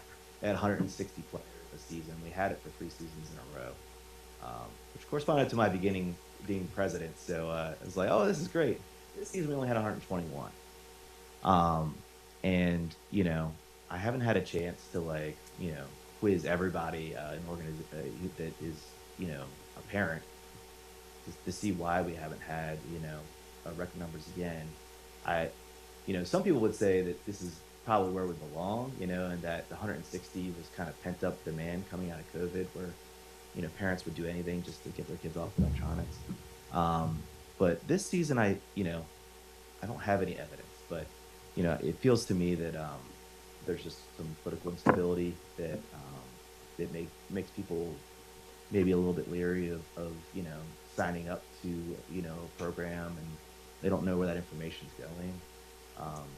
I don't have any information to back that up, but it definitely seems to me that where we saw the most growth in the program has been outside of Greenbelt, in Beltsville. We've had people from Bowie, which is crazy to me, and so a lot of the places around us, they don't have as good of programs, and so we were kind of benefiting from that. It is also possible that these other programs around us are getting better and that we have competition. So I don't really know why the numbers are a little lower this season. I will say it is a little more manageable, which I'm not complaining about. Because when your parking lot's full, you know, sometimes people can't find a parking spot. You know? Yeah. So you mentioned a number of areas. How about Lanham? Are you getting? Yeah. Okay. Mm-hmm. And did you approach Magnolia School, the Eleanor School? Fair number of, a lot of Greenbelt children actually go to that school. In the past, we have reached out to Magnolia. We did not reach out to Magnolia for this season, but they are on the list for fall. In general, spring is kind of your bigger season, and fall is kind of your smaller season. At least that's what the professional coach tells me. He's been doing it for way longer than I have. So, you know, I feel like you have to get out there and you know, hit the streets from a marketing perspective for fall season to make sure that you have as many players as you can get. Okay, appreciate that. Ms. Poe, Yeah, council member. so thank you for being here tonight, and I was thinking maybe David would stop by, but so I've seen Mr. Whiteman in a long time, but I'm glad he's still here on the list. I think the issues with the schools with using the gyms is in the past few years that the schools stopped letting others utilize their gyms in after school hours because of personnel, because they need to have personnel there, and I think it's just a budgetary issue at this time. So hopefully we will get out of that budget issue, like we all are kind of, seem like everybody's like in that hole right now. So once this is, once we're coming out of that, maybe, or when we have a new school at Spring Hill Lake Elementary School in a couple of years, maybe that's a good chance Yeah, for you to I try. think also, you know, I a lot of players on our teams play other sports, and there's just been also been a phenomenal growth in basketball in the region as well. And so, I think we're also a little bit of a victim of their success a little bit. On that point, do you mind if I Please, just, go ahead. If I just say just a few kind of general comments. All of these are extremely valid points. But I do want you guys to also understand how important soccer is within the Greenbelt community. Just a couple of small things. As Jonas mentioned, we do practice twice a week at a venue which is, I think we can all be honest here, it's a little out of the way, and we still do retain a large number of participants. When you actually think about the training in general, each of the kids, they're running between 1.5 to 3 miles every single practice session, which when you're talking about, kids' health and everything like that, that's absolutely invaluable. The practice, the soccer, it promotes strength, it promotes flexibility, confidence, teamwork, communication, sportsmanship, and this is all within a shared experience. And they also do have the extra, especially because there are the parent volunteers, they do have those extra role models, which they may not have at their current homes. I'm actually the coach of the under-12s girls soccer team. We have 13 players on that team, which is quite a large team, especially for a girls team. And I believe that when you actually think about the sports that actually exist here in Greenbelt, I think that this is probably one of the only all-girls teams for that age group. The social benefits which all of these young girls are experiencing is very, very valuable. And we actually this season, because winter soccer wasn't a possibility, we actually went as a group and we all created a futsal team where we were the only all of the other teams were boys teams and we were the only girls team within that. Our outreach to the community is increasing every year. As you guys know, hopefully, we made our first appearance at the Labor Day Festival last year, which we're going to be doing again. Hopefully this year you'll score a goal. I think I did this year. Oh, did you? Yeah. Did it go in or did I we? remember raising Okay. my hands. I would celebrate if I didn't score. And as part of that Labor Day Festival, even though it was our first year out, I think that we were, in terms of the sports here which exist in Greenbelt, we were one of the largest contingencies. I think we had about 60 people on that Labor Day parade, and we're hoping to increase that even further this year. In terms of, I know that one of the comments that the reviewers mentioned was, increase our fundraising efforts, and that's something which we definitely have done. We're having a fundraiser at Generous Joe's each semester. We're also in the process of soliciting local businesses about trying to organize a silent auction to kind of help recoup some of those funds needed to try to replace all of the equipment that was lost and which was very, very damaging for a very long time. There's a lot of community within the Greenbelt Soccer Alliance. The friendships formed within the parents as well, and all of the families. All of the snacks, they're all like a game day. They are all kind of created by the parents. So there's a lot of parent involvement, and I'm not sure what else I was going to say. No, I think you made some excellent points. Really appreciate your thoughts and your passion. Mr. Roberts? Just wondered, on game day, do all your players get to play? Yes. Yes. We have everyone has to have at least 50%. Okay, great. Glad to hear that. Very good. Once again, I respect your passion, what you're doing, and just the emphasis on fitness. It's getting, it's a mile and a half. You said each practice. Yeah, a mile and a half to 3 miles every single practice session and every game. Okay, that's fantastic. Thank you so much. I'm going to ask how many miles the concert band puts on each of their practices in a minute. So, thank you so much. Thank you.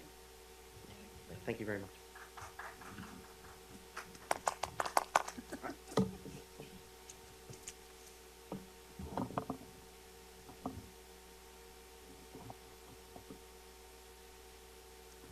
Welcome, Greenbelt Concert Band. Happy Wednesday, everybody. Happy Wednesday. Hey, you guys have been sitting for a while. Do you want to stand up and stretch your legs? Okay. Situated Should we here. lead us in that concert band stretch? Can we do like a trombone or something? We're making music. We're moving our bodies and feeling good. Now, I'm Little Dan with the Greenbelt Concert Band. I'm the currently general manager serving, love to serve. And you'll notice that I'm not wearing any green today. Why? Because at our next concert for Greenbelt Day weekend, our new shirts will be unveiled. Whoa. So you'll have to come to check it out to see our new logo and tagline, banding together since 1940. Whoa. I thought that was clever. We had a competition with the members, and someone came up with that. So have fun. But we do have our Greenbelt bag here. And I have a few words to share with you all. Are you ready? Say yes. Yes, go Can ahead. you all hear and see me okay? Yeah, I think I see you. All right, here we go. I am here to share our accomplishments, Greenbelt Concert Band, over the past season, and how your ongoing support can help us continue to enrich our community. And we are so thankful that we're all working together in partnership, and that you've provided us a lot of in-kind services, such as the rehearsal space and the space at the gym where we have our concert performances, and the storage, which we'll talk about later on, perhaps. We have a new mission. It's to inspire, entertain, and engage the Greenbelt community by delivering high-quality musical performances that celebrate creativity, diversity, and the joy of music. Our continued collaborations we've been strengthening with local schools, nursing homes, and community partners.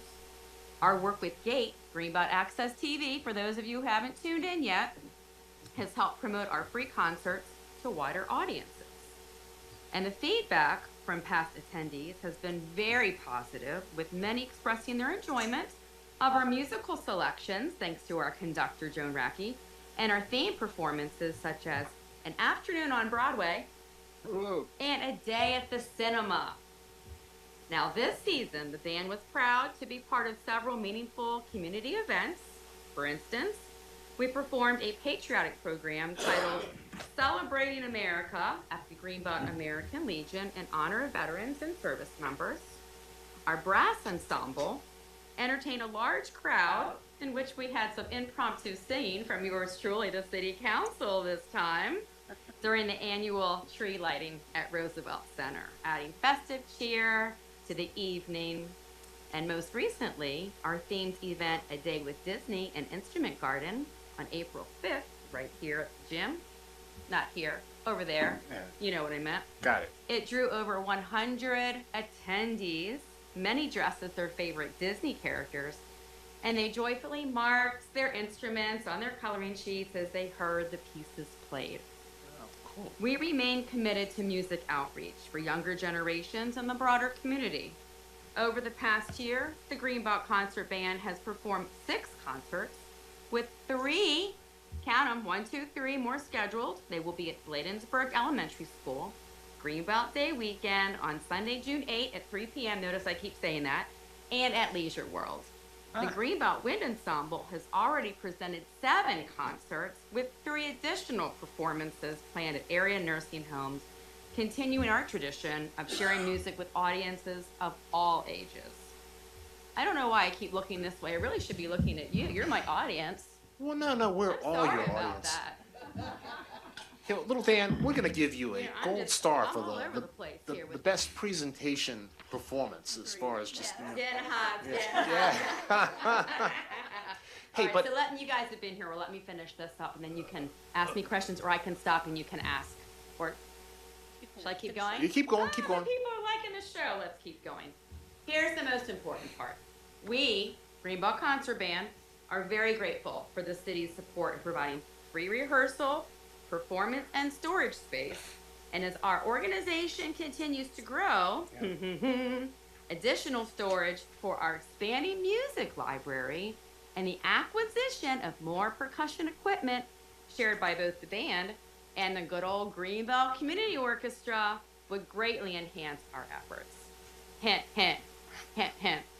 We also appreciate the city's support in funding our music director with $3,800 and hope the council will continue this valuable support in the coming year. Now, looking ahead, we aim to increase our performance opportunities and expand audience outreach. We're excited to develop educational programs in collaboration with local institutions like Greenbelt Nursery School and to explore new partnerships with community organizations.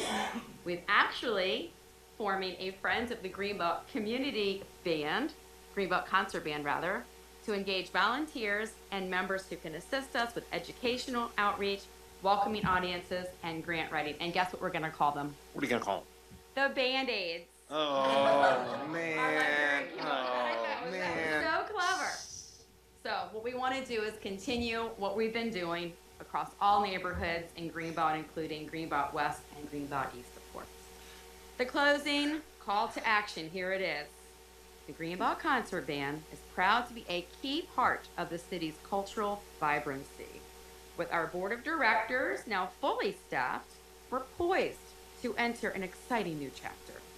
Reflecting on our journey, we're very proud of our recent achievements, unveiling new shirts featuring our updated logo and tagline, banding together since 1940. And when will you see it?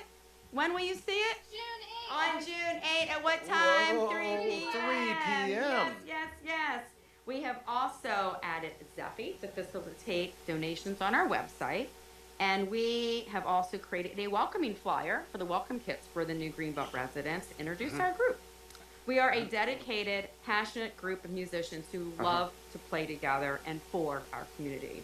And for the second consecutive year, we've contributed to that welcome kit, and we've also helped to introduce our band to newcomers, showcasing our ongoing commitment to the cultural fabric of this city. We are deeply... I could listen to this all night long. I mean, you are such a dynamic presenter. Isn't she something? Give me She's a phone incredible. book next. That's great. Hey, but we're on a pretty strict timeline. I'm done. So, Mr. Varda, what did the review committee? So how many Greenbelt, stars? so many years ago, the Greenbelt Concert Band came in front of council and asked council not to be part of the grant review process. If my memory serves me correctly, the reason why is because they were having problems fundraising and matching the grant, and council approved that. So every year now, the band submits a request to council for their funding. So they are not part of the process as it stands right now. Okay. Mayor Pro Tem. Well, I want one clarification, because I think the letter asks for 3,800, but that's For our music right. director. But yes. that's, I think, a little bit more. In past years, it was 3,600. Yes. So you're a little bit, We're a little bit asking- more. We're just making a request. Joan works very hard for us. We want to keep her, Okay. keep her, keep we value her. We value her very much. Yes. And then my other question is, it sounds like though like you are doing some fundraising. Oh, we're doing fundraising. Give us your money. So we've got the Zeffy donations. People give us at the concerts, though not here at Greenbelt, because that's not permitted. And so, yes, people can mail in their checks as well. And we get a lot of donations from our own members. We have a drive every year that we send an email out to. So it doesn't sound like the same issue of the matching funds that was in place years ago is necessarily Correct. an issue anymore. So not necessarily recommending for this cycle, but that it may be something where there's no longer a need to go through a separate process. It could be because you already have the matching funds, you're already doing that. Whatever the historical reason for it being separate may not apply anymore. So I think that's something to think about for next year. We would love to have the concert band back into the process. It just seems like because it's similar in some ways to what the swim team does because it's covering their coaches. This is covering the conductor. So as long as I just think, I mean, again, I don't think we need to change it necessarily now, but I think something to think about for next year.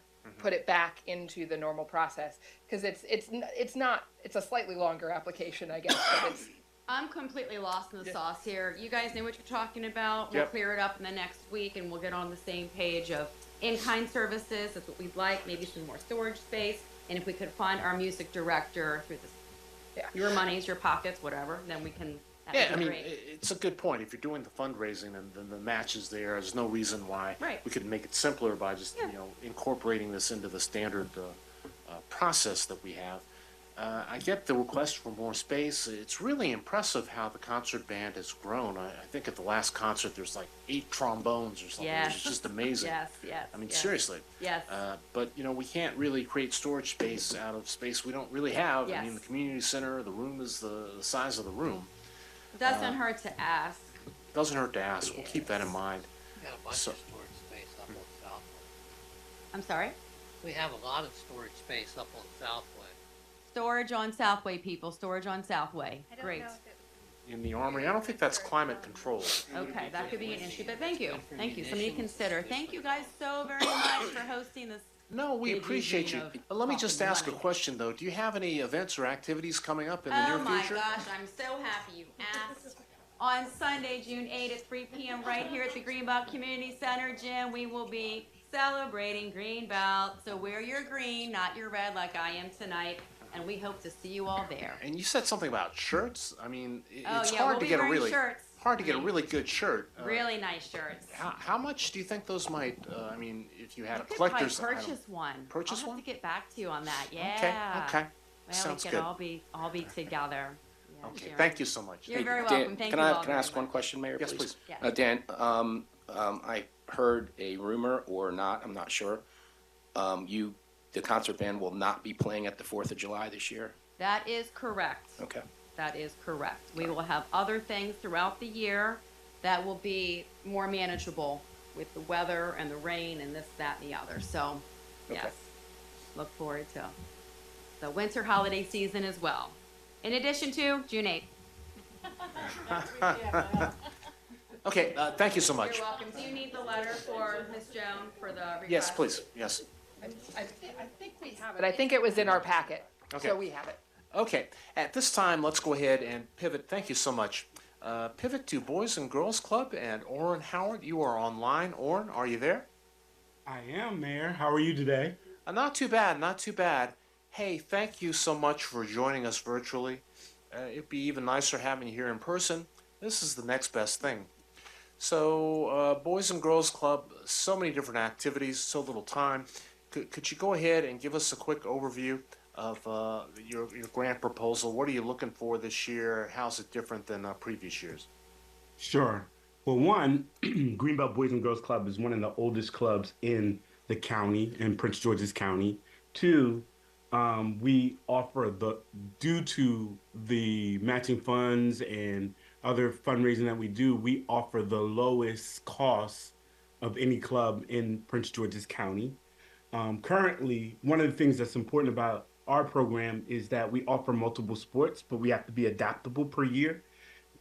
And so right now we're offering basketball, cheerleading, flag football. We do offer tackle football and track and field.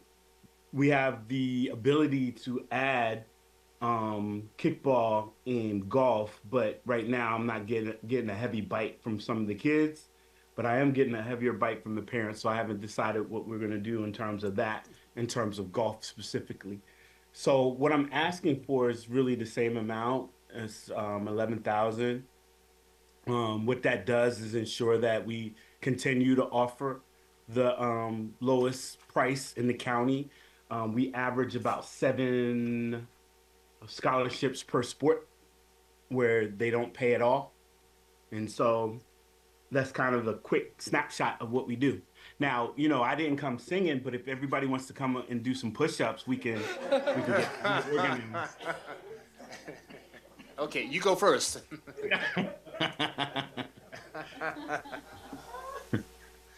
Okay. Hey, a couple of quick questions before we Sure. get the readout from the review committee. I'm just wondering, so in terms of access to the fields, as you know, we're doing some major renovation work on some of the Greenbelt fields. And I Mhm. know that some of your programs, you partner with the schools. Like I think the Yeah. cheerleading program is over at Roosevelt High School. Are you Mhm. continuing to do that and you're having any Yeah, we're challenges in terms of track and getting the fields at spaces? Roosevelt. We have partnered with Greenbelt Middle. We play our basketball games at Greenbelt Middle and Dora Kennedy. We have tackle football. We've combined with Beltsville because of the numbers the last year. And we'll see what it looks like this year to ensure that everybody can still play together. So we've been in a lot of different fields. I haven't made any requests from Greg for kickball because I don't want to start kickball without a commissioner because it's a lot of work. But we've used in the past. What is that field? There's a little hidden field in Greenback. I'm drawing a blank on the name. Over on and I've used Mandan, it- you mean? Yeah, and I've used it for soccer. Is that right? In the past. That's Mhm. the field's in bad shape. But Yeah. Yeah. And so that we have had an excellent partnership with the local community and the schools. We've used Hollywood Elementary for basketball practice. At times we use Spring Hill Lake. So we pretty much have used the gambit of Duval for track and field as Duval. well. you do anything with Magnolia Elementary School?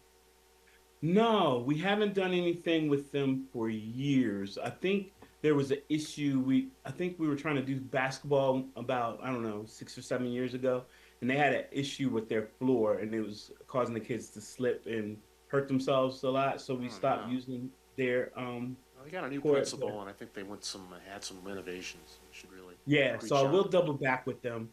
Our largest sport right now is basketball. Last year we had 12 teams. Last year we had about 8 or 9 flag football teams.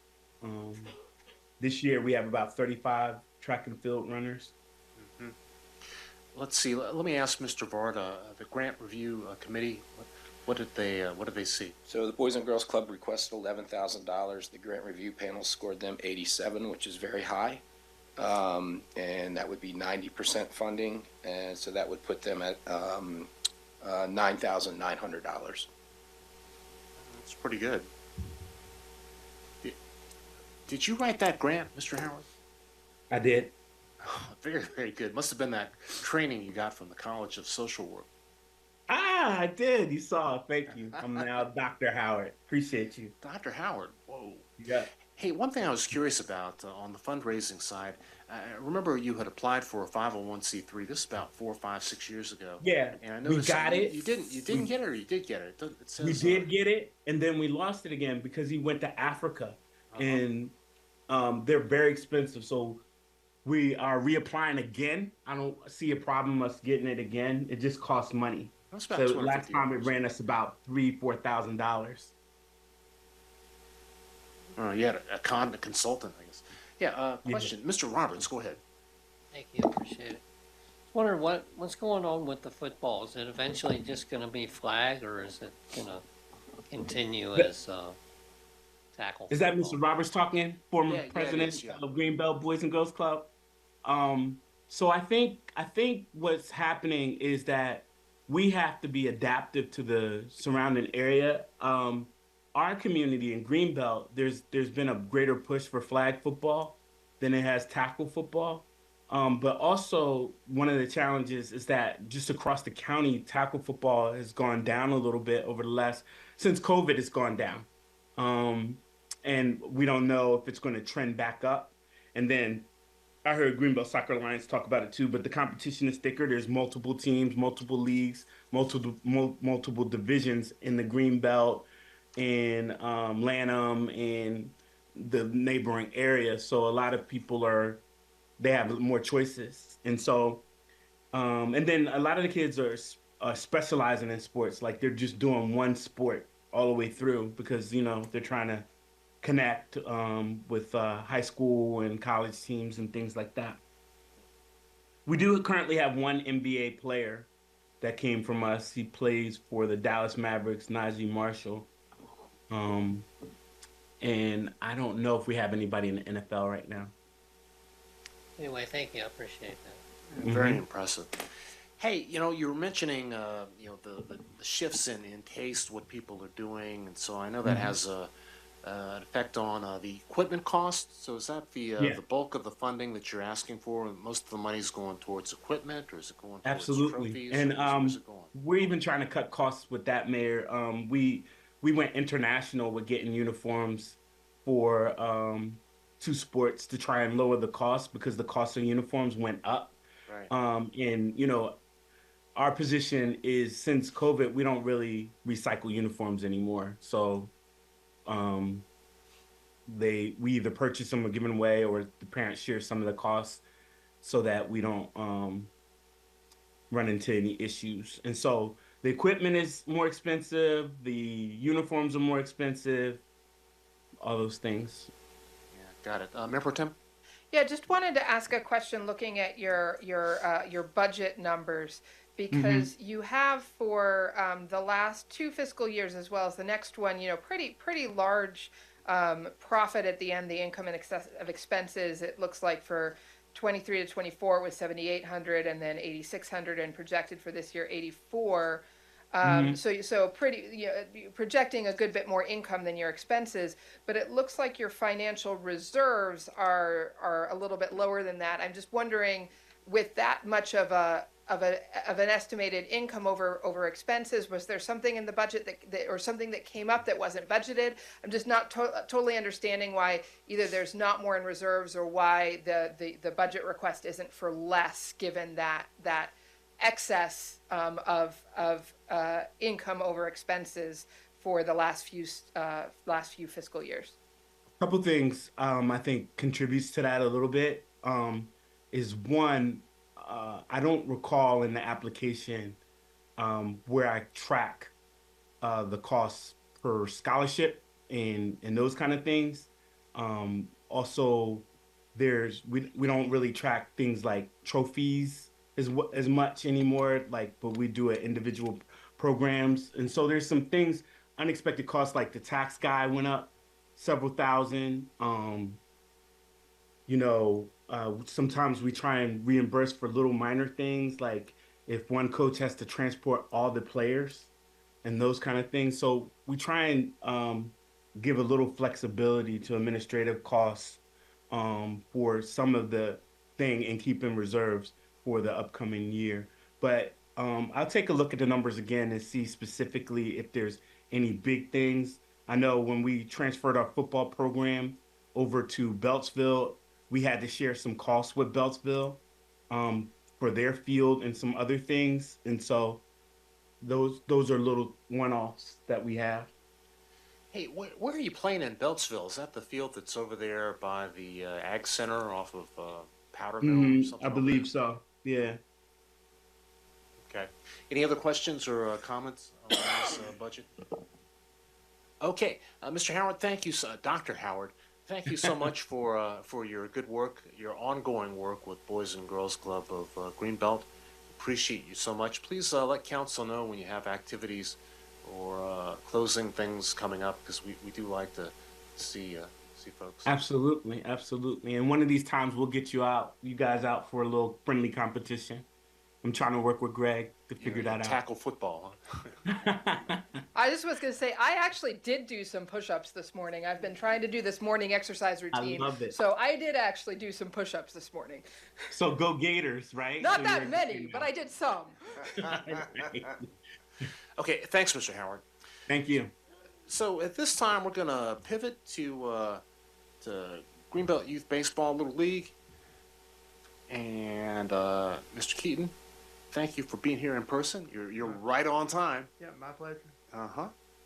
So if you could, we had a great time at the opening day, and just being able to be there and see all the young people in the parade and throw out a couple of pitches. Mhm. So with this request, we certainly see the impact and the breadth of participation that you have with the teams. So can you give us a quick overview of your funding request and anything different that's coming up this year and previous years? Absolutely. So the number of players we have this year is about the same, maybe a little bit higher than previous years. So as of right now, we have 214 players in the spring. Last fall we had 80. And we were able to have T-ball last fall. So that the number typically in the fall is a little bit higher. But we're doing really well this year. We have 5 T-ball teams, 4 machine pitch, 5 minors, 4 intermediates, and 1 junior team. We're using various fields throughout the county and the city. How can I put this nicely? We're fortunate to be able to use Braden this spring. That's helping. So one thing about the application is I noted that we were anticipating using a lot more of the county fields. We're not right now. We may have to in the fall. All depends on the scheduling of what we need to do. But that is one thing that we're very happy. We're very fortunate is that, and there's a good and a side, negative to that. But, we're happy that, that's fortunate for us. We have more board members now than we did when we applied. So now we have 9 different board members. So we have a secretary now. I'm no longer also the treasurer and the secretary, so I'm very thankful for that. One thing that we have done this year is we have included service hours for every family. We have to work 15 hours per family, but not per player. So like, for example, if somebody has a minor and an intermediate player, they don't need to do 30.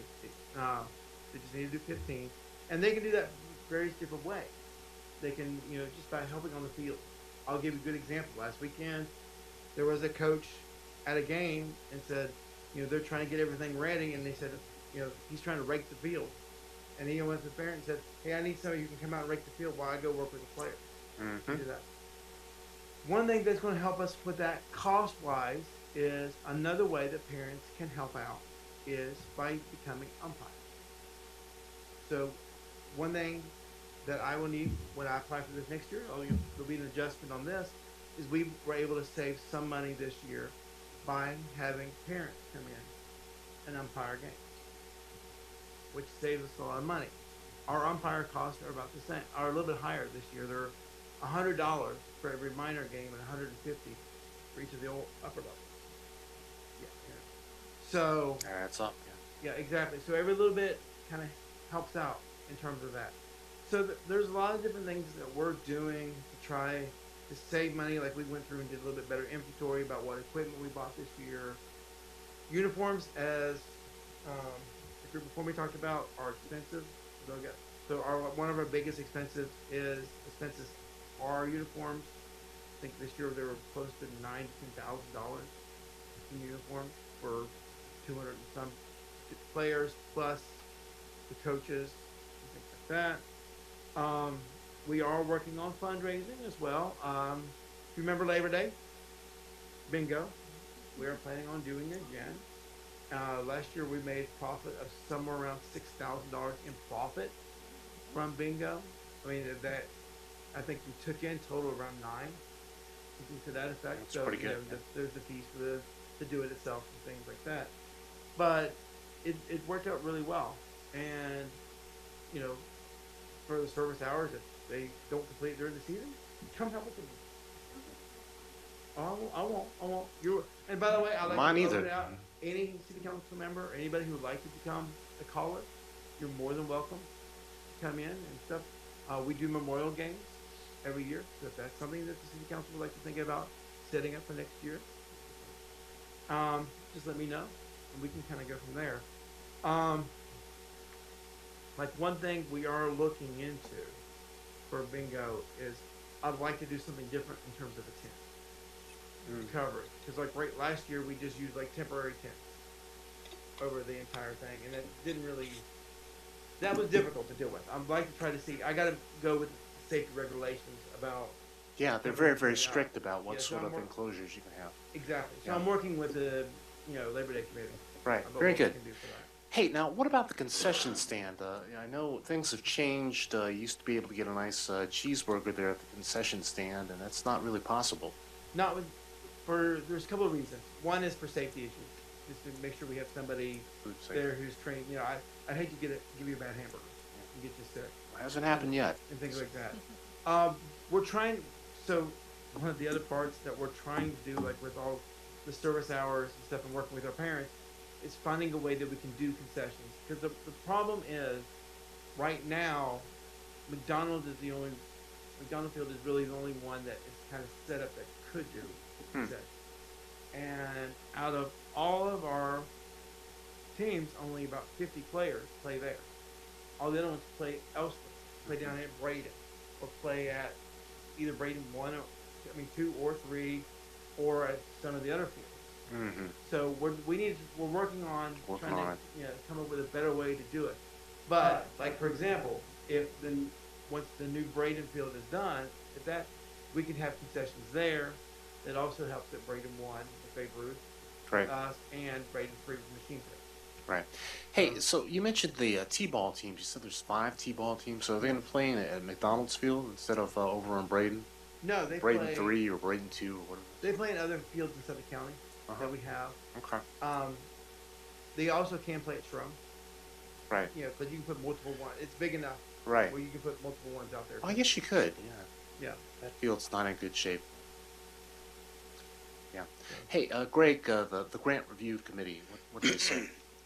Yes, so Greenbelt Youth Baseball Little League requests $10,500. The grant review panel scored them with 80 points out of 100. And that would allot them 80% of the $10,500, so that would be $8,400 Okay. is the recommendation. Okay. Were there any strengths or weaknesses with the application that caused the 80? I think the application has substantial history of programming, has achieved broad public awareness. The grant review panel believes provides a lasting benefit for the large number of participants. Definitely, Yeah. Okay. Council, you got questions or thoughts or concerns or suggestions?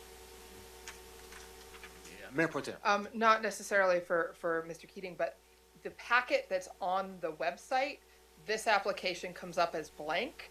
If you click on the link, it'll open up the one that opens, but if you scroll down to the bottom of the packet, the narrative is there, but the lines are blank. So I don't know what the deal with that is. If you click on it so that it opens up this application in its own document, I don't know why that is, but it's because I thought it was blank because I just downloaded the whole packet. Yeah. And it It's doesn't not- have the information yeah, there. it's- And obviously it's there because if you click, anyway, so We can, that's just. I can email that to council No, tomorrow. and if you click at the top, it is there. Okay. It's just for some reason, if you download the whole packet, most of this application is blank. Okay. I don't, I was able to download it myself. Yeah. Okay. Patrick, thank you so much for what you do. My pleasure. Keep us posted on these important games that are coming up in town. We'll certainly, some of us will certainly be there. My pleasure. Thank you very Okay. much. Thank you so much. Thank All right, you. have a good evening. Okay. So that brings us to the end of the interviews for tonight. Now on the agenda it says followed by miscellaneous funding groups. So what does that mean? I'm not sure. We can work that out on Monday though. You're talking about the other groups on the contribution page? I think that's what. Yeah, and that's up to you guys. Well, Monday we have 6 to go over. We had 8 today. Monday I think we have 6. So it'll work out better on So Monday. it might be a little Right. more time. Okay, and that would be the other groups on page 242. Okay, well, we can kind of wrap up. I was going to just share a thought with you. We had some communication from the fire department. Over the during the Green Man Festival, a photo was posted of a new program, a new idea, a new program, I guess, the Greenbelt Volunteer Fire and Volunteer Fire and Rescue Squad is testing out a program, being able to respond with a bicycle, and which sounds, common sense. That just makes a whole lot of sense to be able to do that when you talk about incidents that might happen in one of our parks, or just in cyclists. Exactly. But we got a note from the county saying that well, it was sort of a mixed message. They said that they will work with us to actually make sure that the program is within their specifications. So it's good to hear that. And I got a follow-up call from Chief Green, and she was saying that there was going to be an announcement tonight that would modify the ability of the volunteer firefighters to staff a fire apparatus without an ambulance. Just this would be a short-term thing over the summer, so I'm not clear on exactly what the implications, but I think it might be helpful for our volunteers and also for Berwyn Heights. So keep your eyes open for some more information on that coming up. Yeah. That sounds familiar. Sounds like we were talking about that a year ago. doesn't it? It almost sounds like something we've been asking about for almost a year. It's almost like if we had some kind of, I don't know, work group where in which we all shared ideas, that maybe this could have happened sooner. I don't know. Just call me crazy, but it's like almost like we've been trying to do this. Could be. For Could a full be. year. So- Are there any other new initiatives that we can maybe post photos of so we can actually get calls from the fire department and have them interested in what we're doing here? Because maybe we need to do more of that. Well, I definitely think we need to do everything we possibly can. During this transition period that we're going through, there's an election coming up, and of course, we're not really sure what's going to happen with the election, but I've got an idea what's going to happen, and that could have an impact on some of these decisions coming from the county fire department. So after sharing that tidbit, let's go ahead and call it a night. Thank you so much. Tomorrow morning's an early morning. It's a bike to work day. I have one. Oh, you got it. Please. The county council, I believe it was yesterday, rescinded about $2 million worth of grant funding from local nonprofits, many of which are located in our region. I don't know if any of them were located here in Greenbelt. All of them impact Greenbelt, though, because almost all of them provide services throughout the county, even though they may be physically located in the northern end of the county. So I just didn't know if you had heard anything, or if you could just keep your ears open if there are any of our nonprofits who have been impacted by that, because this was funding that was promised in October. What is that, more than 6 months ago? So obviously this is money they've already incorporated into their budget, in some cases probably have already spent. So I just would like to be aware if we have any organizations that are suffering from Yeah, that. I saw that, and I was a little bit taken aback by the dialogue on county council. It seems like instead of kind of pitting different parts of the county as a competitive thing, we should be trying to find ways to actually broaden the pie, to bring more money, because that's the real problem. Prince George's County as a whole does not get a share. Although we have so many needs, we don't get the same share of funding for our nonprofits that other counties seem to get. So somehow the focus, in my opinion, needs to be on making the pie a little bit bigger, as opposed to which slice goes where, because we're all in this together. No, I totally agree. I think it was really short-sighted, so. Mr. Summerall? I will look for the list. I did read the articles about what transpired at that meeting. There was an effort by Councilmember Ivy to reinstate the funding, and it didn't get a second. So it speaks like there might be I'm some shocked that it disagreement. didn't get us. I mean, I know that one of those nonprofits was Eco City Farms, which is not located here, but is very near to here, and we have many residents who volunteer there and work there. So, but I didn't see the full list. So. Yeah, and there was some allusion made to parts of the county that are especially affluent, and when I think of Edmonston, I think of a great, beautiful community, but I wouldn't characterize it as being, let me just not say anymore. I just really, I'm at a loss. Short-sighted.